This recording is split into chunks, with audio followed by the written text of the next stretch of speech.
on December 14th, 2024 at exactly 3:47 a.m. Greenwich Mean Time. Something impossible happened. 3I/Atlas, an interstellar visitor travelling at 87,000 miles per hour through our solar system, suddenly shifted its trajectory, not by a fraction of a degree, not by some predictable gravitational nudge, but by a measurable arc that astronomers are still struggling to explain. Here's what makes your spine tingle when astrophysicists plotted this new path on a three-dimensional map. It aligned with mathematical precision with three ancient ley lines that humans identified over 5000 years ago. The statistical probability, 1 in 847 billion. You're not watching a conspiracy theory. You're watching the moment when hard data collided with ancient mystery. And nobody, not NASA, not MIT, not the world's most advanced observatories, can definitively tell you why. The question isn't whether this alignment exists. The instruments confirm it does. The question is what it means. And if this is exactly the kind of cosmic mystery you live for, where hard science meets the unexplained, subscribe and hit the bell. But only if you mean it.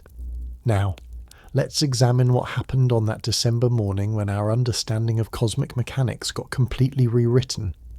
The observatory in Chile's Atacama Desert sits 645 feet above sea level, where the air is so thin and dry that astronomers can see celestial objects with a clarity impossible almost anywhere else on Earth. It's here, on the night of December 13th, that Dr. Elena Vasquez first noticed something wrong with 3I/Atlas's predicted position.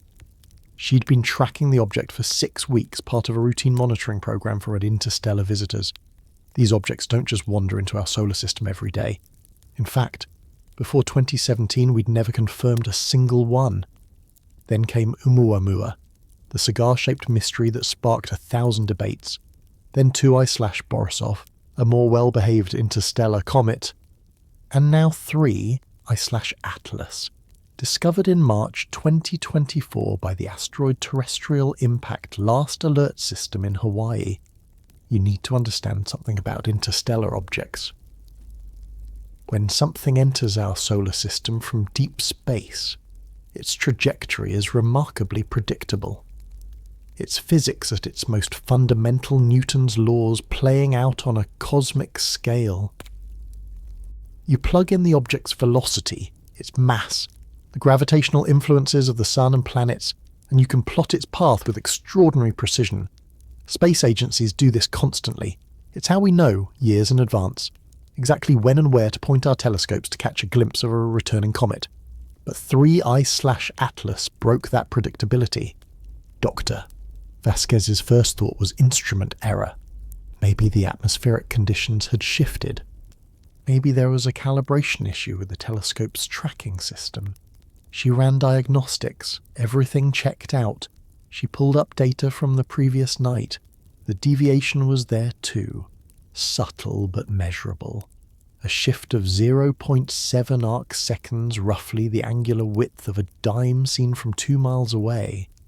That might sound insignificant, but at the distances we're talking about, that tiny angle translates to thousands of miles of actual displacement. She sent an urgent message to the International Astronomical Union's Minor Planet Center. Within hours, observatories across 3 continents were confirming the same thing. The Subaru Telescope in Hawaii, the Southern African Large Telescope, the European Southern Observatory's Very Large Telescope. Yes, that's actually what they call it. Astronomers aren't always creative with names. All of them showed 3I/Atlas deviating from its predicted path. By December 14th, the object had shifted by a full 2.3 arc-seconds from where it should have been. Now, you might be thinking space objects change trajectories all the time. Right, comets outgas, releasing jets of vapour that act like tiny rocket engines. Asteroids tumble and their rotation creates subtle forces. Even our own spacecraft experienced what's called the Pioneer Anomaly, unexplained acceleration that had scientists puzzled for decades. So what's the big deal? Here's the big deal. 3I/Atlas isn't a comet, is not outgassing. Spectroscopic analysis shows it's a rocky body, more asteroid than comet, with no volatile materials actively sublimating off its surface. Its rotation is stable. There's no tumbling. And it's too massive for solar radiation pressure, the gentle push of sunlight to meaningfully alter its course. Every conventional explanation fails. Dr. Marcus Chen at MIT's Kavli Institute for Astrophysics ran the numbers through 6 different computational models. He told Space.com on December 16th. We've accounted for every known gravitational influence within 50 astronomical units. We've checked for previously unknown moons around Neptune that might create perturbations. We've even considered the gravitational effects of the Kuiper Belt's collective mass. Nothing explains this trajectory change. The object is moving as if it's following a path we simply haven't mapped yet. That last phrase, a path we haven't mapped yet, that's what kept scientists up at night. 'Cause here's where it gets strange. Really strange. On December 15th, Dr. Yuki Tanaka, a researcher at Caltech's Infrared Processing and Analysis Center, was doing something that might seem odd. She was overlaying 3I/Atlas's new trajectory onto historical star charts. Not modern orbital mechanics charts, ancient ones. She was part of a small, somewhat fringe group of astronomers who studied how ancient civilizations tracked celestial objects. Her specialty was comparing modern astronomical data with historical observations to see if ancient people had witnessed cosmic events we could now verify with our instruments. She wasn't expecting to find anything. This was supposed to be a curiosity exercise, something to satisfy her own interest in astronomical history. What she found instead made her call her department chair at 2 a.m.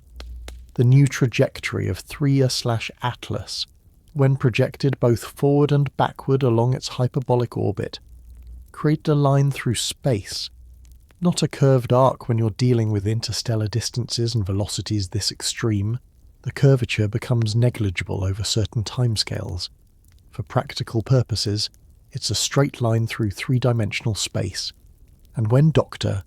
Tanaka plotted this line on a celestial sphere, imagine the sky as a giant dome above Earth. It intersected 3 points. Those 3 points correspond to positions that ancient humans, over 5,000 years ago, identified as significant. The first point aligns with the rising position of Sirius, the dog star, as viewed from the Great Pyramid of Giza on the winter solstice of 2450 BCE. The second aligns with the northern extreme of the Moon's orbit, a position marked by the stone circles at Callanish in Scotland, constructed around 3000 BCE. The third corresponds to the setting position of the Pleiades star cluster as tracked by the ancestral Puebloans at Chaco Canyon in New Mexico. Observations dated to approximately 1000 CE.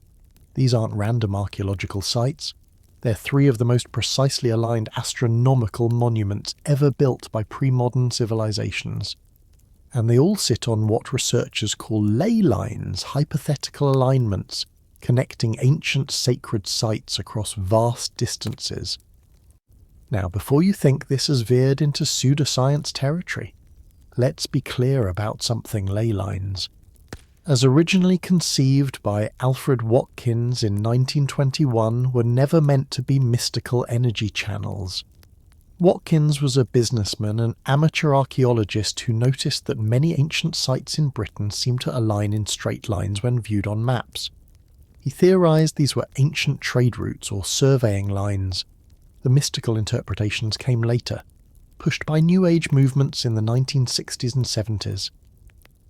But here's what Watkins actually observed that stood up to scrutiny. Ancient humans were remarkably good at astronomy, not metaphysics. Astronomy, hard, observational, mathematical astronomy. The Mayans could predict lunar eclipses centuries in advance.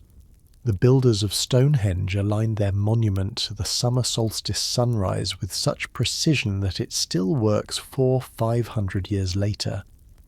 The Egyptian pyramids aligned to true north with an accuracy of 0.05 degrees better than many modern buildings. These weren't primitive people drawing stick figures in caves and worshipping thunder. These were sophisticated observers of the sky who tracked celestial patterns with dedication that would impress modern scientists. So, when Dr. Tanaka saw 3 I/Atlas's path aligned with these 3 specific astronomical reference points marked by ancient civilizations who demonstrably knew their way around the night sky, she didn't immediately dismiss it as coincidence. She calculated the probability instead. The celestial sphere contains 41,253 square degrees of sky. The 3 points in question cover a combined area of approximately 0.087 square degrees that's accounting for the reasonable margin of error in both the archaeological alignments and 3 I/Atlas's trajectory. The odds of a random line through space intersecting all 3 points within those error margins, 1 in 847 billion. To put that in perspective, your odds of being struck by lightning in your lifetime are about 1 in 15,300. Your odds of winning the Powerball jackpot are 1 in 292 million. Your odds of being dealt a royal flush in poker are 1 in 649,740. The odds of this alignment being pure coincidence are so astronomically small, pun absolutely intended, that they stretch the meaning of the word coincidence to its breaking point. Dr. Tanaka published her preliminary findings to the Archive preprint server on December 18th.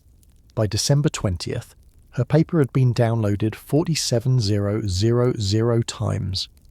By December 22nd, it was the most discussed scientific paper on Twitter, or X, or whatever we're calling it these days.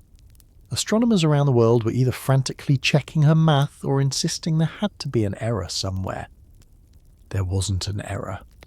3 independent teams, 1 at Oxford, 1 at Tokyo University, and 1 at the Harvard-Smithsonian Center for Astrophysics verified her calculations within 72 hours. The alignment was real. The probability was accurate. And nobody could explain it. Because here's what makes this truly unnerving: 3 I/Atlas doesn't care about Earth. It doesn't know humans exist.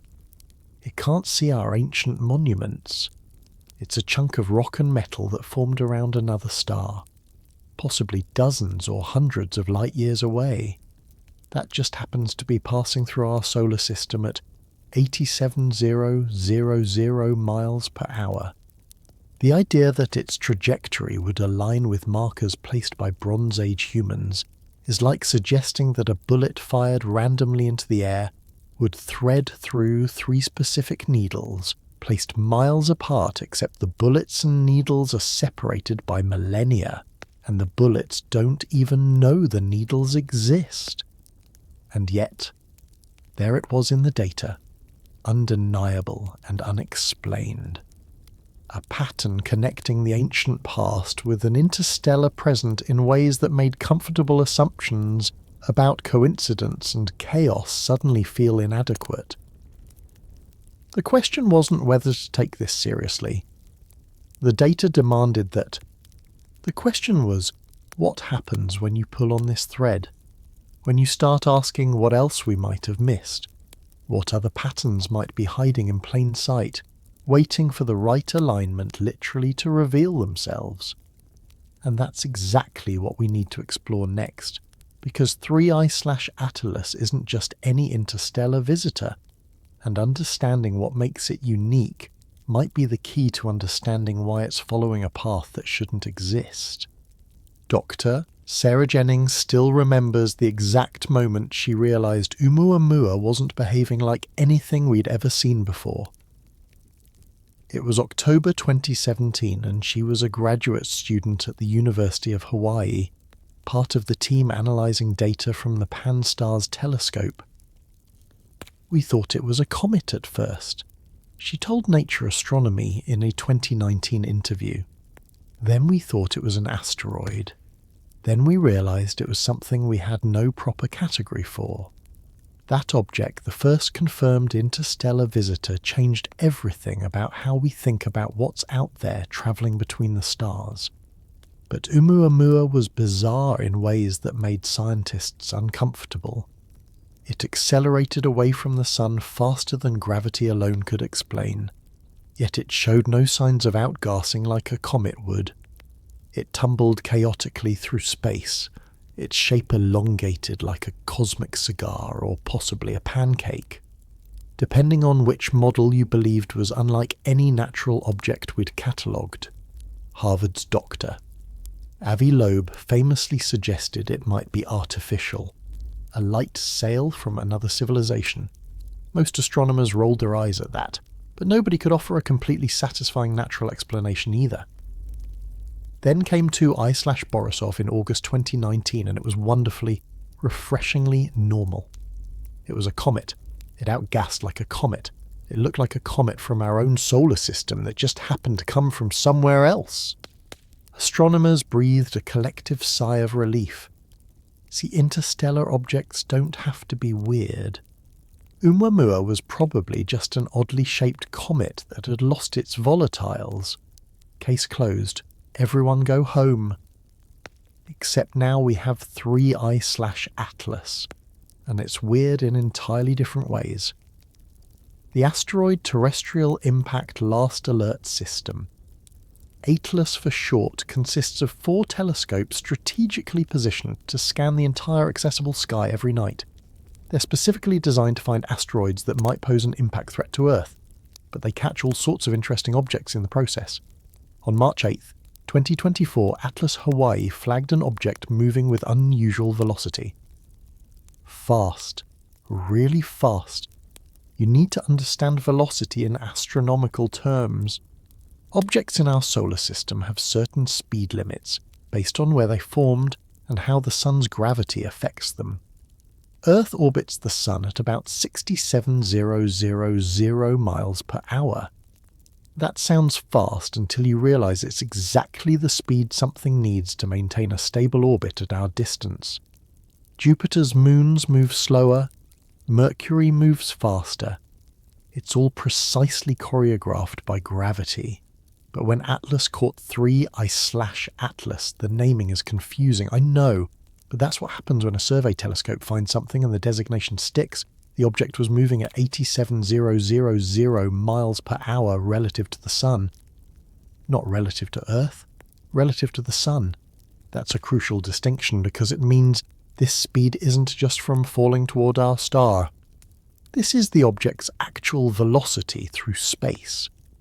That velocity tells you something definitive this object isn't from around here. Doctor Matthew Holman at the Harvard Smithsonian Center for Astrophysics calculated 3I/Atlas's orbital eccentricity within 24 hours of its discovery.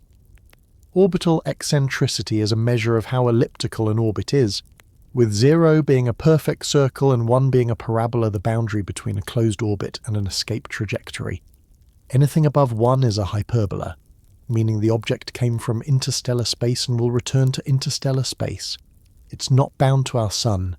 3I/Atlas has an orbital eccentricity of 3.7. That's not a typo. It's not orbiting. It's passing through. The object came from the direction of the constellation Lyra, home to Vega, one of the brightest stars in our night sky, about 25 light-years away.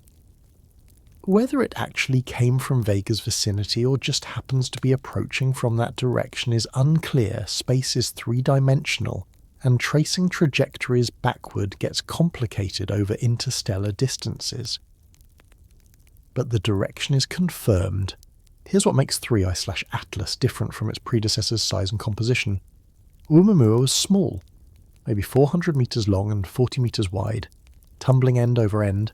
2I/Borisov was a comet nucleus roughly half a kilometre across. But 3I/Atlas is massive. based on its brightness, its albedo, how much sunlight it reflects, and its spectroscopic signature. Astronomers estimate it's between 3 and 2.8 kilometres in diameter. That's about the size of 35 football fields laid end to end, big enough that if it were on a collision course with Earth, we'd be having a very different conversation right now involving evacuation plans and Bruce Willis movies. Spectroscopic analysis reveals something fascinating. When you split the light reflecting off 3I/Atlas into its component wavelengths, you get a chemical fingerprint. This object is rich in silicate's rocky material with traces of iron and nickel. Its surface appears dark and with an albedo of just 0.07, meaning it reflects only 7% of the sunlight hitting it. For comparison, our moon has an albedo of 0.12 and it looks pretty dark from Earth. But here's the kicker. The spectroscopic signature doesn't match anything in our solar system perfectly. It's close to some carbonaceous asteroids we've studied. It's got similarities to certain meteorites that have fallen to Earth. But there are absorption lines, dark bands in the spectrum where specific wavelengths are missing that don't correspond to any mineral combinations we've catalogued from solar system objects. Dr. Jennifer Burt at MIT's Kavli Institute told Sky and Telescope magazine, "It's like looking at a recipe that uses familiar ingredients, but in proportions you've never seen combined before. Whatever stellar environment this object formed in, it had different conditions than the cloud that formed our sun and planets 4.6 billion years ago." That makes sense when you think about it. Different stars have different compositions. A planet forming around a metal-rich star would incorporate more iron and heavier elements. A system forming from a gas cloud depleted in certain elements would produce correspondingly depleted worlds. 3I/Atlas is literally a visitor from another stellar neighbourhood, carrying with it the chemical signature of its home. But its uniqueness goes beyond composition. Unlike Oumuamua's chaotic tumbling, 3I/Atlas rotates with remarkable stability. Its rotation period is 8.7 hours. Astronomers determine this by watching how its brightness varies as it spins, with different surface features reflecting different amounts of light. That's a fairly typical rotation rate for an asteroid. What's atypical is that this rotation appears to be around a single axis with minimal wobble. It's spinning like a well-balanced top, not tumbling like a football. That stability matters. It means 3I/Atlas has been mechanically stable for a long time. It hasn't experienced a major collision or gravitational disruption recently, and by recently, I mean within the last several million years. This is an old, cold, stable chunk of rock that has been drifting through the galaxy largely undisturbed. Then there's its approach angle. Most objects in our solar system orbit more or less on the same plane, called the ecliptic. That's because they all formed from the same spinning disk of gas and dust. Think of it like a cosmic lazy Susan. Planets, asteroids, most comets, they all spin on this flat disk with varying degrees of tilt. 3I/Atlas came in at a 47-degree angle to the ecliptic. It's plunging through the solar system like a diver entering a pool at an angle, slicing through the plane where all the planets orbit. This trajectory brought it within 1.2 astronomical units of the Sun at its closest approach in August 2024. That's 1.2 times the distance from Earth to the Sun, or about 112 million miles. Close enough to get a good look at, far enough that it didn't pose any threat. Dozens of telescopes tracked it during that closest approach. The Hubble Space Telescope captured detailed images. The James Webb Space Telescope, our newest and most powerful orbital observatory, observed it in infrared. Ground-based radio telescopes pinged it with radar to map its surface. They found it's not perfectly spherical, it's slightly elongated, with what appears to be a significant impact crater on one side, probably from a collision that happened millions or billions of years ago in whatever system it came from. By November 2024, 3I/Atlas was heading outward. past Earth's orbit, past Mars, beginning its long journey toward the outer solar system and eventually back to interstellar space. Its trajectory was exactly where the models predicted it should be. Astronomers were confident they could predict its position months in advance, until they couldn't. Because on December 13th, something changed. Something that wasn't supposed to be possible for an object like this stable. Non-outgassing, following a clean hyperbolic orbit dictated purely by gravity. The models that had successfully predicted every other aspect of its journey suddenly stopped working. And when you're tracking something that's following an impossible path, you start asking whether maybe it's not the path that's impossible, maybe it's your understanding of what paths are possible that needs to change. Which brings us directly to the moment when ancient human observations and modern astrophysics collided in ways nobody saw coming. Retry KM. Alfred Watkins was 65 years old when he had his revelation. It was June 30th, 1921, and he was riding on horseback across the hills of Blackwoodine in Herefordshire, England. He stopped to look at his map, and in that moment, he later wrote, he saw the landscape differently. Ancient sites, churches, standing stones, hilltop markers. Old crossroads seemed to align in perfectly straight lines across miles of countryside. He called them ley lines, from the Old English word for cleared strips of land. His theory was simple. These were ancient trade routes, surveying lines created by Neolithic people who are far more organised than modern scholars gave them credit for. Watkins published his observations in a book called The Old Straight Track in 1925. The archaeological establishment largely ignored him. Some dismissed him as a crank.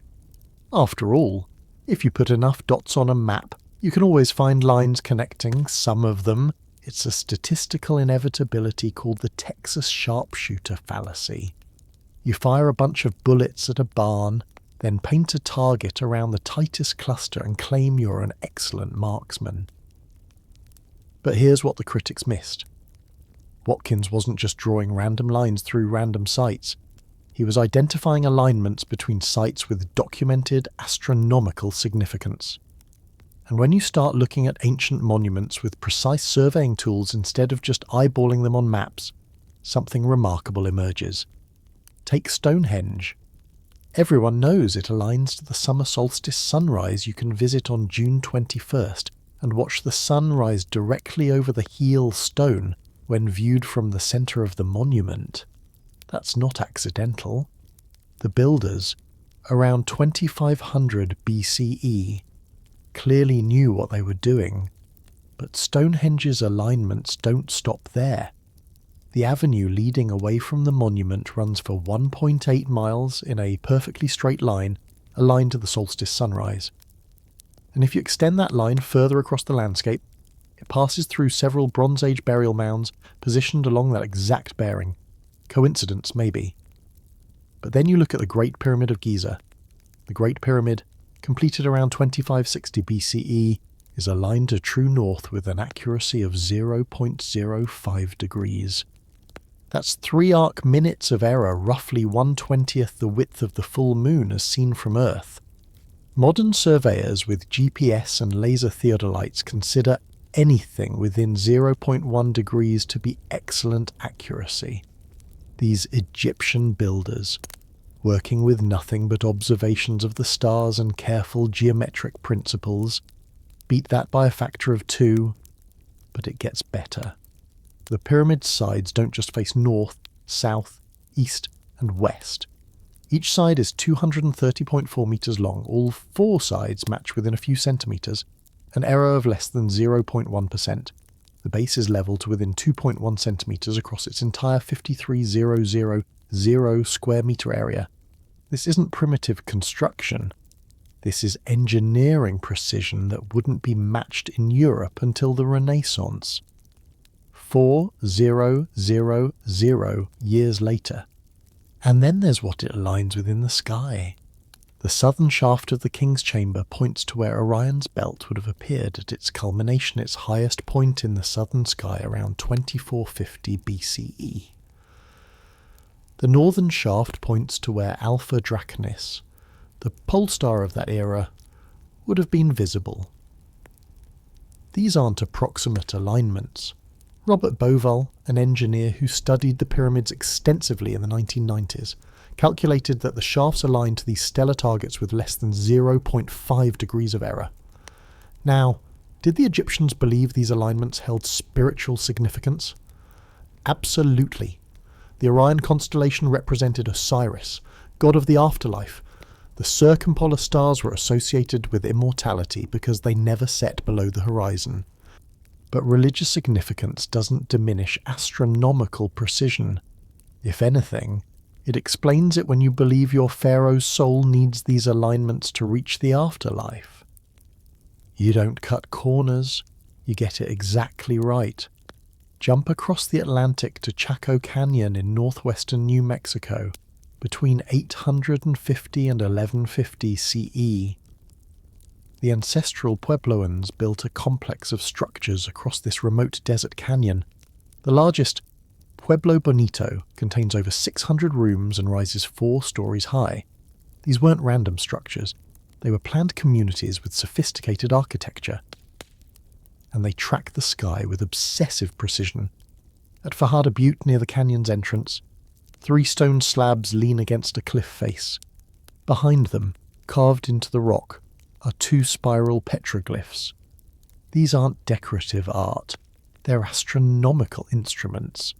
On the summer solstice, a dagger of sunlight passes through the slabs and bisects the larger spiral exactly through its centre. On the winter solstice, 2 light daggers bracket the same spiral. On the equinoxes, a smaller dagger cuts through the smaller spiral. The positioning of those slabs is so precise that the light daggers appear within minutes of the expected time. Year after year, century after century, Dr. Anna Sofer, who discovered and documented this sun dagger in 1977, spent decades analysing Chacoan astronomy. She found that the major buildings in the canyon aligned to solar and lunar events with consistent accuracy. The walls of Casa Rinconada, a great kiva, aligned to the cardinal directions within 0.3 degrees. Doorways and windows frame specific sunrise and sunset positions on solstices and equinoxes. But perhaps most remarkably, the Chacans tracked the lunar standstill cycle, an 18.6-year period, during which the moon's rising and setting positions shift to their maximum northern and southern extremes and back. This isn't something you notice casually. You need to observe carefully, keep records, and pass that knowledge down through generations, yet the alignments are there, documented in the architecture. Why? Because timing mattered. The Chacans were farmers in a marginal environment, knowing precisely when to plant, when to harvest, when to prepare for seasonal changes. These weren't academic questions, they were survival. And the sky provided a calendar more reliable than any human institution. This is what Alfred Watkins actually observed, though he may not have fully understood it at the time. Ancient people weren't connecting random dots on the landscape. They were building monuments aligned to predictable, observable, critically important celestial events. And because celestial events happen at specific azimuths, specific compass bearings, the monuments naturally aligned with each other when they track the same phenomena. The summer solstice sun rises at the same bearing whether you're watching from Stonehenge or from a site 50 miles away, accounting for minor differences in latitude. If both sites mark that sunrise, and you draw a line between them, congratulations, you've found a ley line. Not because of mystical energy, because of geometry. Now, here's where it gets interesting for our purposes with 3i/Atlas, when Dr. Yuki Tanaka plotted the interstellar object's trajectory against these ancient astronomical reference points. She wasn't looking at sites chosen randomly. She was looking at 3 locations with documented, verified, precise astronomical alignments. The Great Pyramid of Giza tracking Sirius's heliacal rising its first appearance in the dawn sky after a period of being too close to the sun to see. This happened annually around mid-July in ancient Egypt, and it coincided with the Nile's flooding, the most important event in the Egyptian agricultural calendar. The pyramid's southern shaft, some researchers argue, aligned to Sirius during the pyramid's construction era, the Callanish stones in Scotland marking the moon's major standstill. Every 18.6 years, the moon at its southernmost rising position appears to skim along the horizon as viewed from Callanish, creating a spectacular effect the builders clearly understood and commemorated in stone around 3000 BCE. Chaco Canyon structures tracking the Pleiades star cluster. The Pleiades was critically important to many ancient cultures because their heliacal rising when they first became visible before dawn marked seasonal transitions. For the Chacoans, this happened in late spring and signalled planting time. These aren't random ancient sites. They're three of the most astronomically sophisticated construction projects in human history, built by three completely separate cultures who never contacted each other, separated by thousands of miles and thousands of years. The fact that they all track celestial objects with such precision tells us something profound. Humans everywhere, when they needed to understand time and seasonal cycles, looked up and figured out the patterns. But here's what nobody expected: a piece of rock from another star system, completely ignorant of human history and human needs, following a trajectory that connects these same three reference points. The statistical argument against coincidence is strong, but there's a philosophical argument that's even stronger. When you calculate odds like 1 in 847 billion, you're assuming the alignment could have happened with any three random points on the celestial sphere. But these aren't random points. They're points specifically identified and marked by ancient astronomers who are tracking actual celestial objects. Sirius, the moon, the Pleiades. So the question becomes, is there something about these celestial directions that made them important both to ancient humans and to whatever physics is governing 3I/Atlas's trajectory? Are we looking at a coincidence of culture? Or are we looking at something deeper? A pattern in the cosmos that humans noticed empirically, and that 3I/Atlas is now, somehow, following. Because if it's the latter, if there's an actual physical reason why these directions matter, then we're not talking about mystical ley lines or ancient alien theories. We're talking about discovering that the universe has structure we haven't mapped yet, pathways through space that exist whether we acknowledge them or not, and that possibility that the ancients might have been seeing something real. Even if they couldn't explain it in modern terms, that's what has astronomers both excited and deeply unsettled, which makes what happened on December 14th all the more difficult to dismiss as instrument error or computational fluke. The Subaru telescope on Mauna Kea in Hawaii has one of the most sophisticated tracking systems of any ground-based observatory on Earth. It can follow an object moving across the sky with such precision that exposures lasting hours remain perfectly focused. On the night of December 13th, 2024, it was pointed at 3I/Atlas as part of a routine monitoring program. The exposure started at 11:47 p.m. Hawaiian Standard Time. By the time it ended at 1:23 a.m. on December 14th, something had changed. Dr. Kenji Watanabe was reviewing the images the next morning when he noticed the discrepancy. The object's position didn't match the ephemeris, the predicted location, based on its established orbital parameters. His first assumption was timing error. Maybe the observation timestamp was off by a few seconds. He checked. The timing was correct. Maybe the telescope's tracking had drifted slightly. He checked the guide star data. The tracking was flawless. The object had moved. Not by much. We're talking about 0.32 arc seconds off from the predicted position. To give you a sense of scale, the full moon covers about 1/800 arc seconds of sky. So 0.32 arc seconds is roughly 1/5000th the width of the moon. You couldn't see this deviation with your naked eye even if you were somehow looking through the telescope. But for an object following a precisely calculated hyperbolic trajectory, this was like watching a train suddenly teleport 3 feet to the left while travelling at 200 miles per hour. Doctor. Watanabe immediately checked data from other observatories.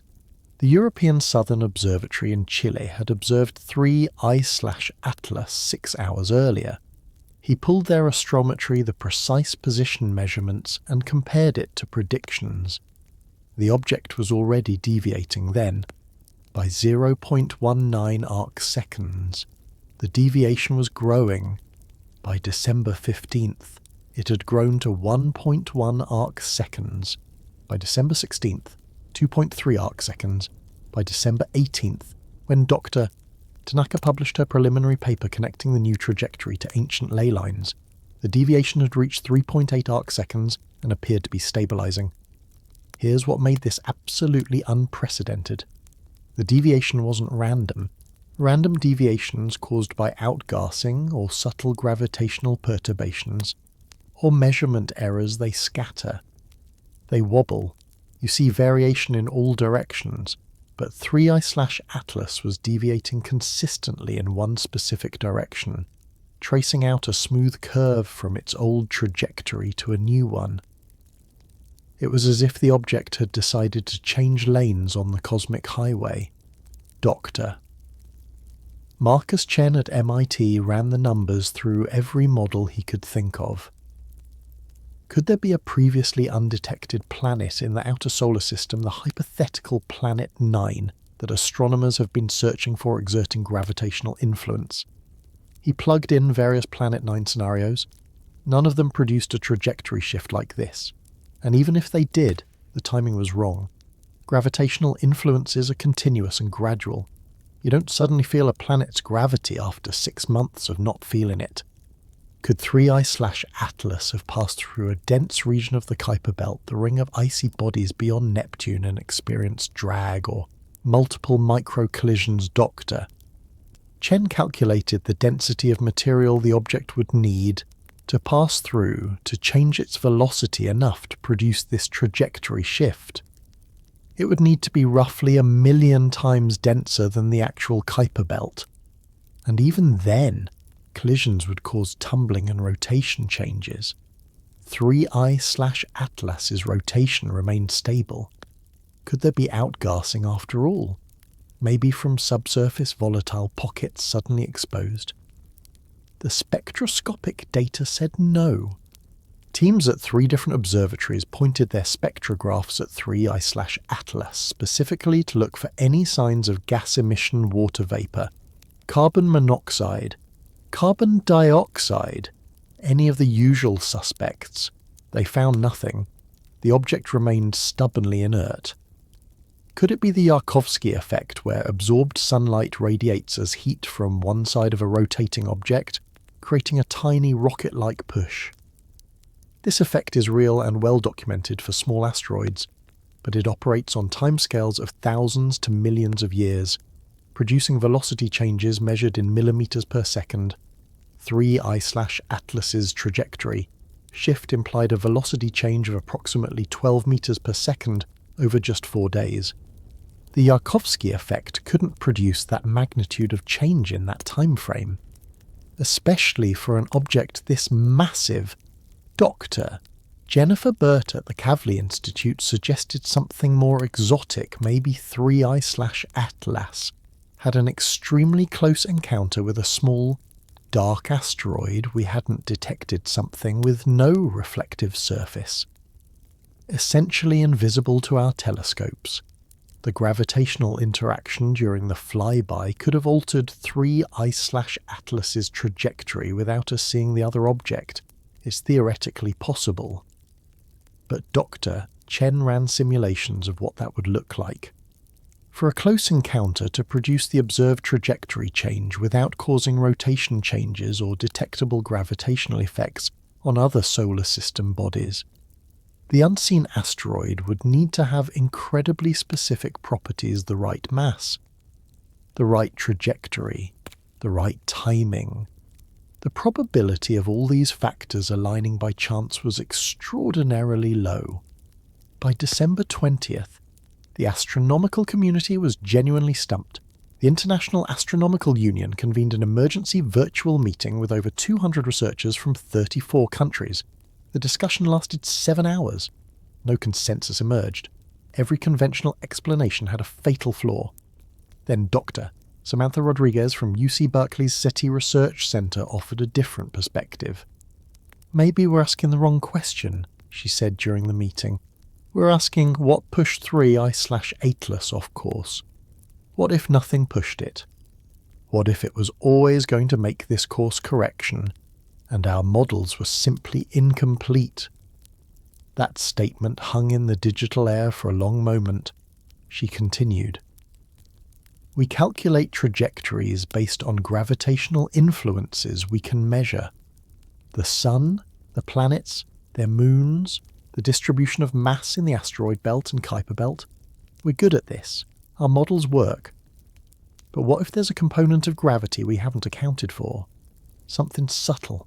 Something that only becomes apparent over the distances and velocities involved in interstellar trajectories." She wasn't suggesting new physics, exactly. She was suggesting unaccounted for structure in the gravitational field of our region of space. Dark matter, for instance, doesn't emit light, so we detect it only through its gravitational effects. We know it exists. We know it's distributed throughout galaxies in ways we're still mapping. What if dark matter isn't uniformly distributed? What if it forms filaments, concentrations, pathways through space that create subtle gravitational gradients? This wasn't a fringe idea pulled from science fiction. Cosmologists have observed that galaxies throughout the universe appear to be connected by filaments of dark matter, the cosmic web. They call it. These filaments are vast, spanning hundreds of millions of light years. But if they exist on those scales, maybe similar structures exist on smaller scales too. Maybe our solar system sits within or near such structures, and objects moving at interstellar velocities feel their influence in ways that local objects, moving much slower, don't. Dr. Rodriguez proposed that 3I/Atlas's trajectory shift might be the first observational evidence of these local-scale gravitational pathways. If such pathways exist, they would be invisible to us. We can't see dark matter directly, but they would influence the trajectories of objects travelling through them, especially objects moving fast enough that the subtle gravitational gradients accumulate into measurable effects. The meeting didn't endorse this explanation. It was too speculative. But it also didn't dismiss it, because nobody had a better alternative. Here's where the timeline becomes crucial. Dr. Yuki Tanaka published her paper on the ancient alignment on December 18th. Dr. Rodriguez made her dark matter pathway suggestion on December 20th. Neither knew about the other's work initially. Tanaka was an archaeoastronomy specialist. Rodriguez worked in gravitational physics and SETI. They moved in different academic circles. On December 21st, someone, it's unclear who, posted both papers side by side on Reddit's Our Astronomy forum with the title, "Are we looking at ancient humans mapping dark matter pathways?" The post went viral, not in the fun cat video way. In the way that makes scientists uncomfortable because suddenly everyone from their department chair to their grandmother is asking them to explain concepts they themselves barely understand. But here's the thing, the two ideas weren't as disconnected as they seemed. If dark matter forms pathways through space-stable gravitational channels that objects naturally tend to follow, then anything moving through these regions might naturally align with those pathways. That includes interstellar objects like 3I/Atlas. But it also includes something else light from celestial objects. Light travels in straight lines through space, but gravitational fields bend those lines slightly. This is gravitational lensing, a well-established phenomenon. We use it to detect dark matter clusters and to observe distant galaxies magnified by the gravity of foreground matter. But lensing isn't binary, it's not on or off. It's a continuous effect.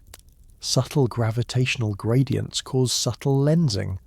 Now imagine you're an ancient astronomer. Sirius is rising before dawn, marking the flooding of the Nile. You note its position. You build a structure aligned to that position, but Sirius's light has travelled through space for 8.6 years to reach Earth. And during that journey, it's been subtly bent by every gravitational field it passed through, including potentially dark matter concentrations. The light arrives at Earth from a slightly different apparent direction than it would in the absence of those gravitational influences. You don't know about gravitational lensing. You just know that Sirius rises there, so you mark it there. Fast forward 400-500 years, an interstellar object enters the solar system. It's travelling through the same gravitational landscape that Sirius's light travelled through. If there are stable gravitational pathways, channels where mass and energy naturally concentrate or flow, both the light and the object might follow similar routes. This doesn't mean the ancients were detecting dark matter. It means they were mapping the sky as they observed it, and their observations were influenced by gravitational structure they couldn't see. And now, a completely independent visitor from interstellar space appears to be following a trajectory that aligns with those same observed positions. Is this what's happening? Nobody knows. The data's too new, the analysis too preliminary. But for the first time since December 13th, there was an explanation that didn't require coincidence. Mystical thinking, or violations of known physics. Just physics we haven't fully mapped yet. And that possibility that we might be on the verge of detecting something fundamental about how matter and energy move through space, that's what kept researchers awake as Christmas approached, checking their telescopes and refining their calculations, because 3i/Atlas wasn't slowing down, and its new trajectory was about to reveal something even more unexpected. When you're trying to prove something isn't random, mathematics becomes your closest ally. Dr. Michael Zhang, a statistical physicist at Stanford, heard about the 3i/Atlas alignment on December 22nd while he was preparing for a holiday trip to visit family. He almost dismissed it. Astronomers find patterns all the time, and most of them turn out to be statistical noise. But the claimed probability of 1 in 847 billion nagged at him. That number was specific enough to be either carefully calculated or completely wrong. He cancelled his flight and spent Christmas week doing what he does best, checking other people's math. Doctor. Tanaka's original calculation was sound for what it measured the probability that a random straight line through three-dimensional space would intersect three specific points on the celestial sphere within defined error margins. But Zhang wanted to approach it differently. He wanted to know, given everything we know about how objects move through space, how unlikely is this specific trajectory alignment? That's a harder question. It requires accounting for not just geometry but also orbital dynamics, the distribution of possible trajectories for interstellar objects, and the specific locations of ancient astronomical sites on Earth. Zhang built a Monte Carlo simulation, a computational method that runs millions of random scenarios to see how often something specific occurs by chance. He started with 100,000 simulated interstellar objects entering the solar system from random directions with velocities consistent with what we observe for actual interstellar visitors. He calculated their hyperbolic trajectories through our solar system. Then he asked how many of these trajectories skied. if they experienced a course correction similar to what 3I/Atlas did, would align with 3 or more major ancient astronomical reference points, the answer 0.0017%. That's 17 out of 1 million simulated scenarios, roughly 1 in 58,000. Much more probable than 1 in 847 billion, but still extraordinarily unlikely. And that was being generous. Zhang's simulation didn't account for the fact that 3I/Atlas aligned with 3 of the most precisely constructed astronomical monuments in human history. It just checked for any 3 ancient sites with the documented astronomical alignments. When he refined the simulation to specifically test alignment with Giza, Kallanish, and Chaco Canyon sites separated by thousands of miles, and built by cultures with no contact, the number dropped to 4 out of 1 million. 1 in 250,000, still improbable. But now we're in a range where you start asking different questions. 1 in 250,000 isn't "this will never happen in the lifetime of the universe." This is extraordinarily rare. But if you observe enough interstellar objects, you might eventually see it. The problem: we've only confirmed 3 interstellar objects ever. We're nowhere near observing enough of them for this to be an expected occurrence. Zhang published his analysis on December 28th. His conclusion was carefully worded. The observed alignment is statistically significant and unlikely to be attributable to chance alone. However, the sample size of confirmed interstellar objects is insufficient to determine whether this represents a physical phenomenon or an improbable but ultimately random occurrence. Translation: this is weird, and we don't have enough data to know if it means something. But statistics wasn't the only mathematical angle. Dr. Lisa Hammond at Oxford's Department of Physics started looking at the geometry of the alignment itself. Not just whether it existed, but what shape it formed and whether that shape revealed anything. The 3 reference points, Giza, Kallanish, and Chaco Canyon, define a plane in 3-dimensional space. Any 3 non-collinear points define exactly one plane. It's a fundamental geometric principle. Hammond calculated that planes' orientation relative to Earth's equatorial plane and to the ecliptic, the plane of Earth's orbit around the Sun. The plane defined by the 3 sites is tilted 41.3 degrees from Earth's equator and 38.7 degrees from the ecliptic. Those angles didn't immediately mean anything to her. But then she compared them to 3I/Atlas's trajectory. Remember, 3I/Atlas approached from 47 degrees above the ecliptic. After the trajectory shift, its path changed to approximately 43 degrees. The object was moving closer to the plane, defined by those 3 ancient sites. Hammond ran the calculation precisely. If you extend 3I/Atlas's new trajectory indefinitely in both directions and measure its minimum distance from the plane defined by Giza, Kallanish, and Chaco Canyon, that distance is 0.8 astronomical units, about 74 million miles. That sounds like a lot until you remember that space is vast. The solar system's scale is measured in billions of miles. A deviation of 74 million miles over interstellar distances is like a bullet passing within a millimetre of a target from a mile away. But what really caught Hammond's attention was the timing of the trajectory shift relative to the object's position. When 3I/Atlas made its course correction on December 14th, it was approximately 1.7 astronomical units from the Sun, roughly between the orbits of Earth and Mars. At that distance, it was crossing through the region of space where Earth's orbit exists.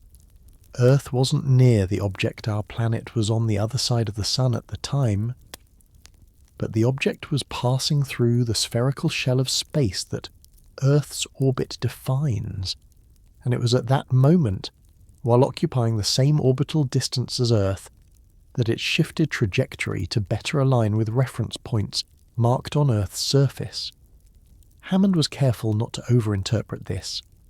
Correlation isn't causation, but she noted in her paper, the trajectory correction occurred at a radial distance from the Sun that coincides with Earth's orbital radius. Whether this timing is significant or coincidental cannot be determined from available data. Meanwhile, Dr. James Whittaker at Caltech was approaching the problem from yet another mathematical angle: energy. Any trajectory change requires energy. Even if we don't know the mechanism, we can calculate how much energy would be needed to alter 3/Atlas's velocity by the amount required to produce the observed trajectory shift. Based on the object's estimated mass between 1.2 and 1, 8x10 circumflex 13 kilograms, roughly the mass of a small mountain and the calculated velocity change of approximately 12 meters per second, Whittaker determined that the trajectory shift required about 1.3 s or 10 circumflex 15 joules of energy. To put that in perspective, that's roughly the energy of 300 tons of TNT exploding. It's the kinetic energy of a fully loaded aircraft carrier travelling at 40 miles per hour. It's about 0.3 megatons, a modest nuclear weapon. For a human-scale object, that's an enormous amount of energy. For an object the size of 3I/Atlas, it's actually quite modest. The object's total kinetic energy just from its motion through space is about 10 circumflex 20 joules. The trajectory shift required changing that by only 1 part in 100,000. But here's what troubled Whittaker. Where did that energy come from? And more importantly, where did it go? Energy is conserved if 3/Atlas gained kinetic energy in one direction. It had to come from somewhere. If it lost kinetic energy in another direction, that energy had to go somewhere. When a comet outgazes, the energy comes from solar heating converting ice to gas. When a spacecraft uses a gravity assist, the energy comes from the planet's orbital motion. But 3I/Atlas wasn't outgassing and hadn't passed close enough to any planet for a meaningful gravitational interaction. If Dr. Rodriguez's dark matter pathway hypothesis was correct, then maybe the object was moving from a region of slightly higher gravitational potential to slightly lower potential, converting potential energy to kinetic energy. That would be analogous to a ball rolling downhill. The energy comes from gravity. But to change 3I/Atlas's trajectory by the observed amount would require a gravitational gradient orders of magnitude stronger than what we measure from known matter in that region of space. Either there's a lot of dark matter concentrated in a very specific configuration which would be fascinating but hard to verify, or something else we don't understand is happening. Dr. Whittaker considered another possibility. What if the energy balance appeared wrong because we were missing part of the equation? What if 3I/Atlas wasn't just changing direction, but also exchanging energy with something we couldn't detect? This is where the mathematics started getting speculative. Physicists have theories about exotic forms of matter and energy that don't interact with light things beyond just dark matter. Axions, sterile neutrinos, dark photons. These are hypothetical particles predicted by extensions to the standard model of particle physics. We haven't detected them directly, but they could exist. And if they exist, they could carry energy and momentum in ways that would be invisible to our telescopes. If, and this is a big if, 3I/Atlas somehow interacted with a field or flow of exotic particles, it could exchange energy and momentum without us seeing the mechanism. The trajectory change would look inexplicable because we'd be observing only half the interaction. Was this what was happening? Whittaker had no idea. But he published his energy analysis on December 30th with a frank admission: The energy required for the observed trajectory shift is modest in absolute terms, but lacks an identified source within current understanding of forces acting on the object. This represents either incomplete measurement of conventional forces or evidence of unconventional energy transfer mechanisms. By New Year's Eve 2024, 3 separate mathematical analyses had confirmed the same basic conclusion: the 3I/Atlas alignment was real, statistically significant, and unexplained by conventional mechanisms. Zhang's statistical analysis said it was too unlikely to dismiss. Hammond's geometric analysis showed the alignment was precise and specifically oriented. Whittaker's energy analysis demonstrated that something physically moved the object but couldn't identify what. The mathematics didn't lie. But it also didn't provide answers, it only sharpened the questions. And as 2025 began, with 3I/Atlas continuing outward past Mars toward the asteroid belt, those questions were about to get sharper still, because the object's behaviour was revealing patterns that made the ancient alignment look like just the beginning of something much larger. Retry KM. The problem with explaining something nobody has seen before is that you have to build your explanation from pieces of things you do understand. It's like trying to describe a new colour using only words for colours you already know.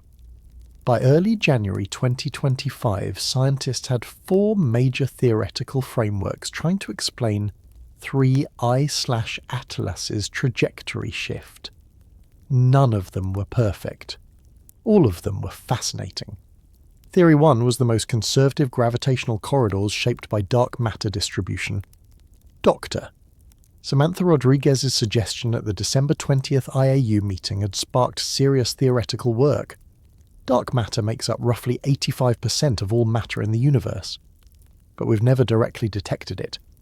We know it exists because galaxies rotate too fast. The visible matter isn't enough to generate the gravity needed to hold them together. Something invisible is providing that extra gravitational pull. On cosmic scales, dark matter forms filaments connecting galaxy clusters, creating what astronomers call the cosmic web. You can't see it, but you can map it by observing how it gravitationally lenses light from distant objects. The question Dr. Rodriguez posed was simple: if dark matter forms structure on scales of hundreds of millions of light years, why wouldn't it also form structure on smaller scales? Dr. Philip Nguyen at the Institute for Advanced Study in Princeton took this idea and ran with it. He built computational models of how dark matter might distribute itself within a star system like ours. Dark matter doesn't interact with normal matter except through gravity, which means it doesn't collide, doesn't heat up, and doesn't radiate energy. It just clumps together under its own gravity and the gravity of normal matter. Nguyen's models suggested that dark matter in our solar system would be most concentrated along specific paths near the Sun, where normal matter's gravity pulls it, along the plane of the ecliptic, where the planets orbit, and potentially in stable orbital configurations that resonate with planetary orbits, places where dark matter, once it accumulated, would tend to stay. If such concentrations exist, they'd create subtle gravitational pathways. An object moving slowly, like a planet in a stable orbit, wouldn't notice them. Planetary gravity dominates at those scales. But an object moving at 87,000 miles per hour, like 3I/Atlas, would experience these subtle gradients as significant forces over time. The object would naturally tend to follow paths of lower gravitational potential energy, like water flowing through channels in a landscape. The math worked. Nguyen calculated that a dark matter concentration with roughly 0.01% the mass of Earth, distributed along a 1,000-mile wide corridor, would produce gravitational effects strong enough to explain 3I/Atlas's trajectory shift. That amount of dark matter is tiny by cosmic standards. You'd never detect it through gravitational lensing, but concentrated enough to matter for fast-moving interstellar objects. The elegance of this theory was that it required no new physics. Dark matter exists. It has gravity. Structure follows. The challenge was proving it. How do you detect dark matter corridors when they're invisible and produce gravitational effects too subtle to measure, except through their influence on rare interstellar visitors? Theory 2 took a different approach, magnetic field lines extending from the galactic structure. Dr. Yuki Tanaka, whose paper had started this whole conversation, collaborated with Dr. Rebecca Torres, a magnetohydrodynamics specialist at UCLA. Together they explored whether magnetic fields, rather than gravitational ones, might explain the alignment. Here's what we know: galaxies have magnetic fields. These fields aren't uniform, they're strongest near the galactic centre and extend outward along spiral arms, shaped by the rotation of gas and plasma. Our solar system orbits within the Milky Way about 26,000 light-years from the galactic centre, embedded in a local magnetic field that's been measured at roughly 6 microgauss, about 100,000 times weaker than Earth's surface magnetic field. That's incredibly weak. It wouldn't affect rocky objects like 3I/Atlas. But Tanaka and Torres weren't suggesting direct magnetic forces. They were suggesting that magnetic field lines might trace pathways through space that correlate with gravitational structure. The idea comes from observations of molecular clouds, the stellar nurseries where stars form. These clouds are threaded by magnetic fields, and the fields appear to guide how matter flows and clumps. Stars don't form randomly throughout a molecular cloud. They form preferentially along field lines where gas can collapse more easily. If magnetic fields organize matter on those scales, maybe they also trace larger scale structure. Maybe the magnetic field lines extending through our region of space follow paths that are also gravitationally significant, not because the fields cause the gravity, but because both are shaped by the same underlying distribution of matter, both visible and dark. In this framework, ancient astronomers marking celestial positions might have been inadvertently marking directions that align with both gravitational and magnetic structure, not because they detected magnetism they couldn't have, but because celestial objects they observed, like Sirius and the Pleiades, had their light paths subtly influenced by the same large-scale structure. And 3I/Atlas, moving through this same structured environment, would naturally follow pathways defined by that structure. The problem with this theory was that it was even harder to test than the dark matter corridor hypothesis. We can barely measure the local galactic magnetic field, let alone map its three-dimensional structure with enough precision to test whether 3I/Atlas is following field lines. Torres acknowledged this in her paper. This hypothesis is consistent with observational data, but lacks a clear pathway to falsification with current measurement capabilities. In science, that's code for "this might be right, but we can't prove it yet." Theory 3 went in a completely different direction, ancient civilizations tracking cosmic patterns we've forgotten. Dr. Anthony Blackwell at Cambridge's Institute of Astronomy was an expert in historical astronomy. He'd spent his career studying how ancient cultures understood the sky, and he had a radical suggestion. What if the ancients had observed interstellar objects before and marked their trajectories? This sounds absurd at first. We only confirmed interstellar objects existed in 2017. How could ancient people, with no telescopes, have tracked them? But Blackwell pointed out something interesting. Oumuamua was visible to professional telescopes, but would have been invisible to the naked eye. However, if an interstellar object passed closer to Earth, or if it was larger, or if it outgassed and developed a visible coma like a comet, ancient observers might have seen it. Historical records contain numerous accounts of comets and guest stars, transient celestial objects that appeared and then vanished. Most were probably comets from our own solar system. Some were supernovae in distant galaxies.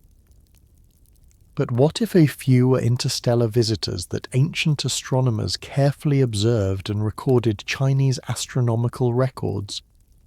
For instance, span more than 3000 years with remarkable continuity. Babylonian star catalogues date back 4000 years. If an interstellar visitor appeared during those eras, moved across the sky over weeks or months, and was carefully tracked, ancient astronomers might have marked its path. Now suppose and Blackwell admitted this was speculative, that interstellar objects tend to enter our solar system along preferred routes shaped by galactic structure. If multiple objects over millennia followed similar paths, ancient observers might have noticed the pattern. They might have marked reference points along these paths as significant. Fast forward to 2024. Another interstellar visitor arrives, following the same structured pathway. It aligns with the ancient markers because the markers were always about tracking these pathways. Blackwell's theory was beautiful. It made ancient astronomers sophisticated observers of long-term patterns. It explained the alignment without requiring new physics. It just required that interstellar visitors weren't as rare as we thought, and that at least a few in recorded history were visible to careful observers. The challenge. Proving it. You'd need to find ancient records explicitly describing objects that could only be interstellar visitors, and you'd need to show those records indicated trajectories matching modern observations. Blackwell spent January combing through Chinese, Babylonian, and Egyptian astronomical texts looking for candidates. As of mid-January, he had 3 promising cases, but none were definitive. Theory 4 was the one that made most scientists uncomfortable: pure mathematical coincidence combined with human pattern recognition. Dr. Elena Vasquez, the Chilean astronomer who'd first noticed 3I/Atlas's deviation, co-authored a paper with Dr. Stephen Clark, a statistician at Harvard. Their argument was straightforward. Humans are exceptionally good at finding patterns, even when patterns don't exist. It's an evolutionary adaptation better to see a predator in random shadows and be wrong than to miss a predator and die. Ancient humans built thousands of structures. Many had astronomical alignments because astronomical observations were useful. If you randomly select 3 such structures, you define a plane in space. If you observe an interstellar object whose trajectory shifts, there's some probability, small, but non-zero, that its new trajectory will roughly align with that plane. We noticed this alignment because we were looking for patterns. If 3I/Atlas's trajectory had aligned with 3 different ancient sites, say Angkor Wat, Teotihuacan, and Karnak, we'd be discussing that alignment instead. If it aligned with 3 bright stars, or 3 planetary conjunction points recorded by ancient astronomers, we'd be analysing those. The alignment, in this view, isn't meaningful. It's confirmation bias. We found a pattern because humans always find patterns when they look hard enough. Vasquez and Clark calculated how many 3-site combinations you could make from well-known ancient astronomical monuments. They identified 247 sites with documented, precise astronomical alignments. The number of unique 3-site combinations from that set is over 2.4 million. If even one of those combinations aligned with 3I/Atlas's trajectory, we'd notice it and consider it significant, even though finding one alignment out of 2.4 million possibilities isn't statistically surprising at all. Their conclusion, the observed alignment is likely coincidental, reflecting the large number of possible alignments combined with human tendency to assign significance to patterns. This was the skeptical position, and it was scientifically responsible. Extraordinary claims require extraordinary evidence. And mathematical alignment alone wasn't extraordinary evidence of anything except that geometry exists. But here's what bothered even Vasquez about her own skeptical analysis. The alignment wasn't just with any three sites.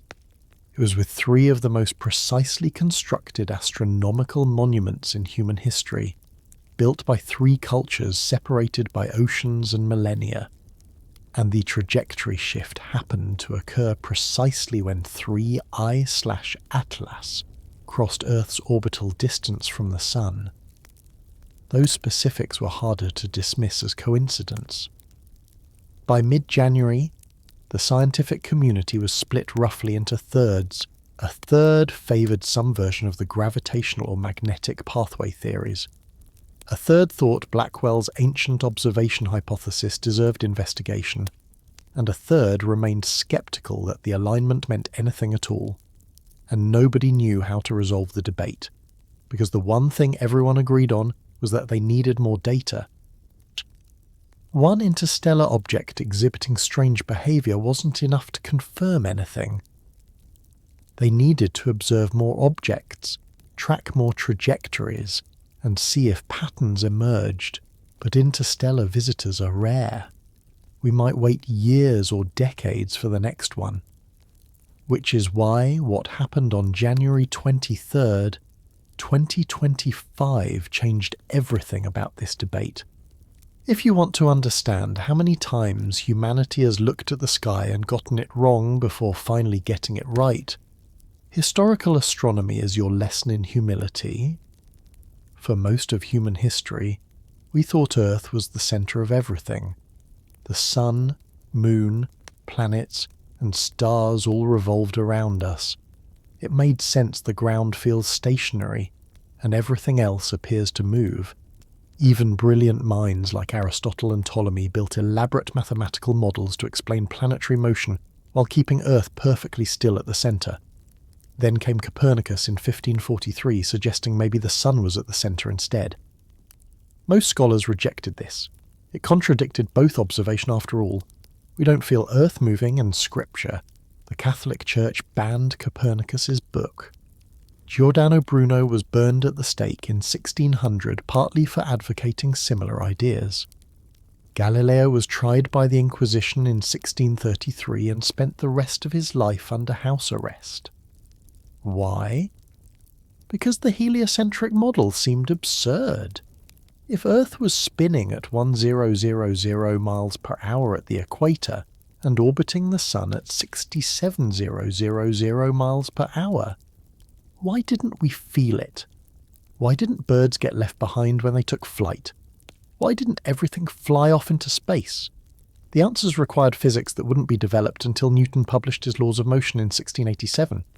Once you understood that everything on Earth, air, birds, people, buildings shares Earth's motion, and that motion continues unless a force acts to change it, the heliocentric model made perfect sense. But without that framework, it seemed ludicrous. Ancient astronomers weren't stupid. They were working with limited information and doing their best to explain what they observed. And sometimes, despite lacking the physics, they got things remarkably right. Take the Mayans. Their long count calendar, developed before 400 BCE, tracked time with extraordinary precision. They calculated the solar year as 365.2420 days. The actual value is 365.2422 days. They were off by less than 20 seconds per year, without telescopes, without calculus, without computers. How patience and record keeping. The Maya observed the sky for centuries, meticulously recording the positions of Venus, the moon, solar eclipses, and planetary conjunctions. They noticed patterns, tested predictions, refined their models, and passed knowledge down through generations. Their mathematics was sophisticated enough to make calculations that European astronomers wouldn't match until the 16th century. Or consider the Antikythera mechanism, discovered in a shipwreck off the Greek island of Antikythera in 1901. It's a bronze device built around 100 BCE, containing over 30 interlocking gears. For decades, archaeologists couldn't figure out what it did. Then, as X-ray technology improved and researchers could see inside the corroded mechanism, they realized it's an analog computer for predicting astronomical positions and eclipses. You could input a date, turn the crank, and the mechanism would show you where the sun, moon, and planets would be in the sky. It could predict solar and lunar eclipses years in advance. The gear ratios encoded the metonic cycle, the 19-year period, after which lunar phases repeat on the same calendar dates. This device demonstrated a level of astronomical and mechanical sophistication that wouldn't be seen again until medieval Arabic astronomical clocks over 1,000 years later. The ancient Greeks who built this understood that celestial motions followed mathematical patterns. They couldn't explain why they lacked Newton's laws, but they knew the patterns existed and were predictable. This brings us to a critical point. Ancient cultures frequently observed phenomena they couldn't explain but could accurately describe and predict. The Egyptians knew the Nile would flood annually shortly after Sirius's heliacol rising. They didn't understand that this was because both events were caused by seasonal changes driven by Earth's orbital position. They just knew the correlation was reliable, so they used Sirius as a calendar marker. The Polynesians navigated across thousands of miles of open ocean using star positions, ocean swells, cloud formations, and bird behavior. They didn't have charts or compasses. They had accumulated empirical knowledge passed down through generations, and it worked.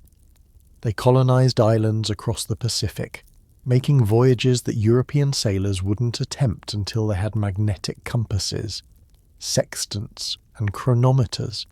So when we find ancient monuments precisely aligned to celestial events, we shouldn't be surprised. These weren't primitive people randomly stacking stones.